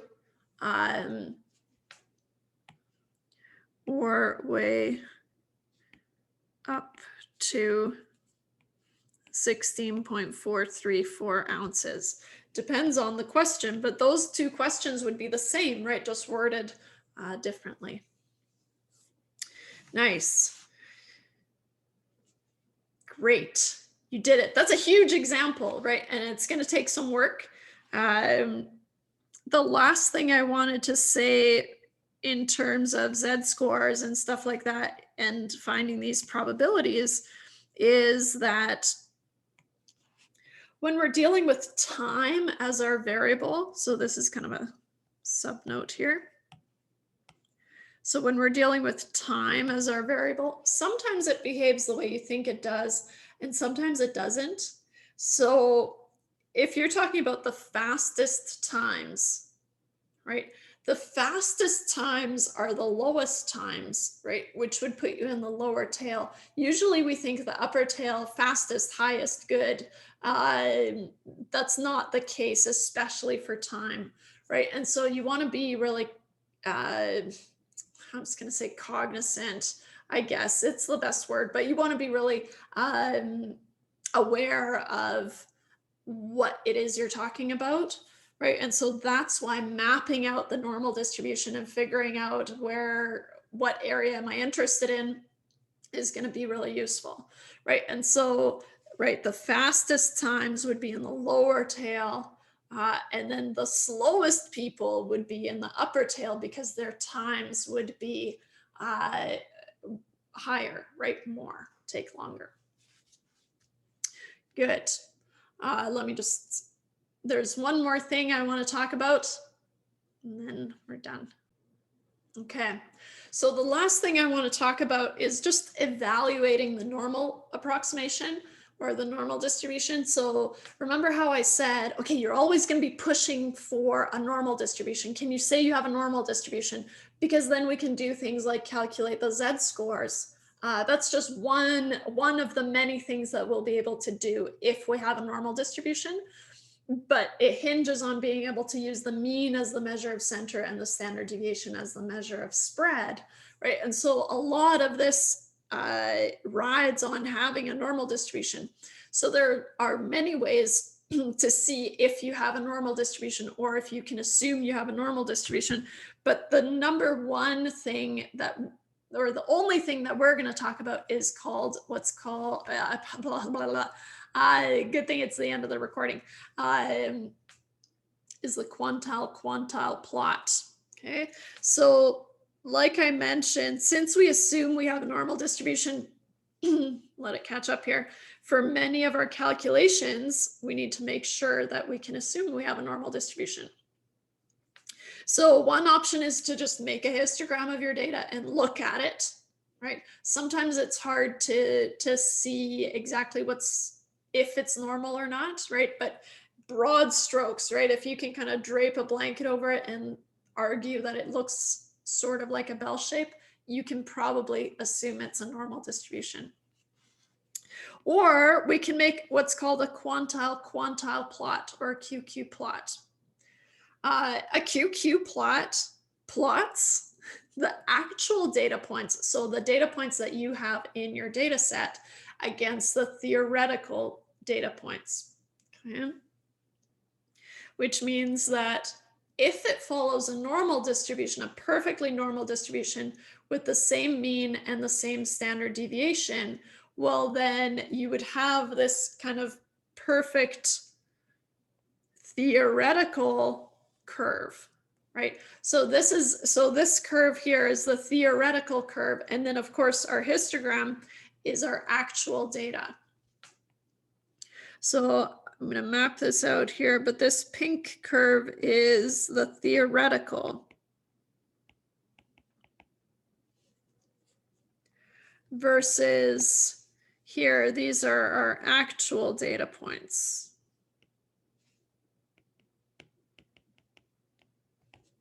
Okay. So you take your data points and you find the mean and the standard deviation, and then what it does is it maps this theoretical curve with the exact same mean and standard deviation. So if it follows a normal distribution, this is what it would look like. I would argue that they're very similar, right? And so I'm okay with some deviations like this, right? But in general, it seems to follow the same shape. So I would argue because the actual data points are similar to the theoretical data points, then we're good. Another way that we could do that is here's a QQ plot. Okay. And so what it does is, again, it maps the actual, and I'll kind of turn this here, but the actual versus the theoretical. And that's the theoretical is actually on there.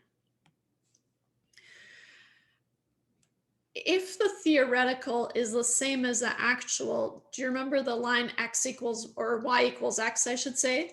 Y equals x is just a line across the diagonal. And so that's why we have this, this line again of, okay, if they're perfectly the same, then they would be all on this diagonal line, okay?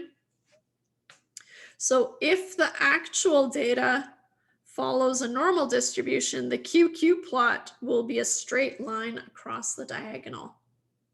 Okay.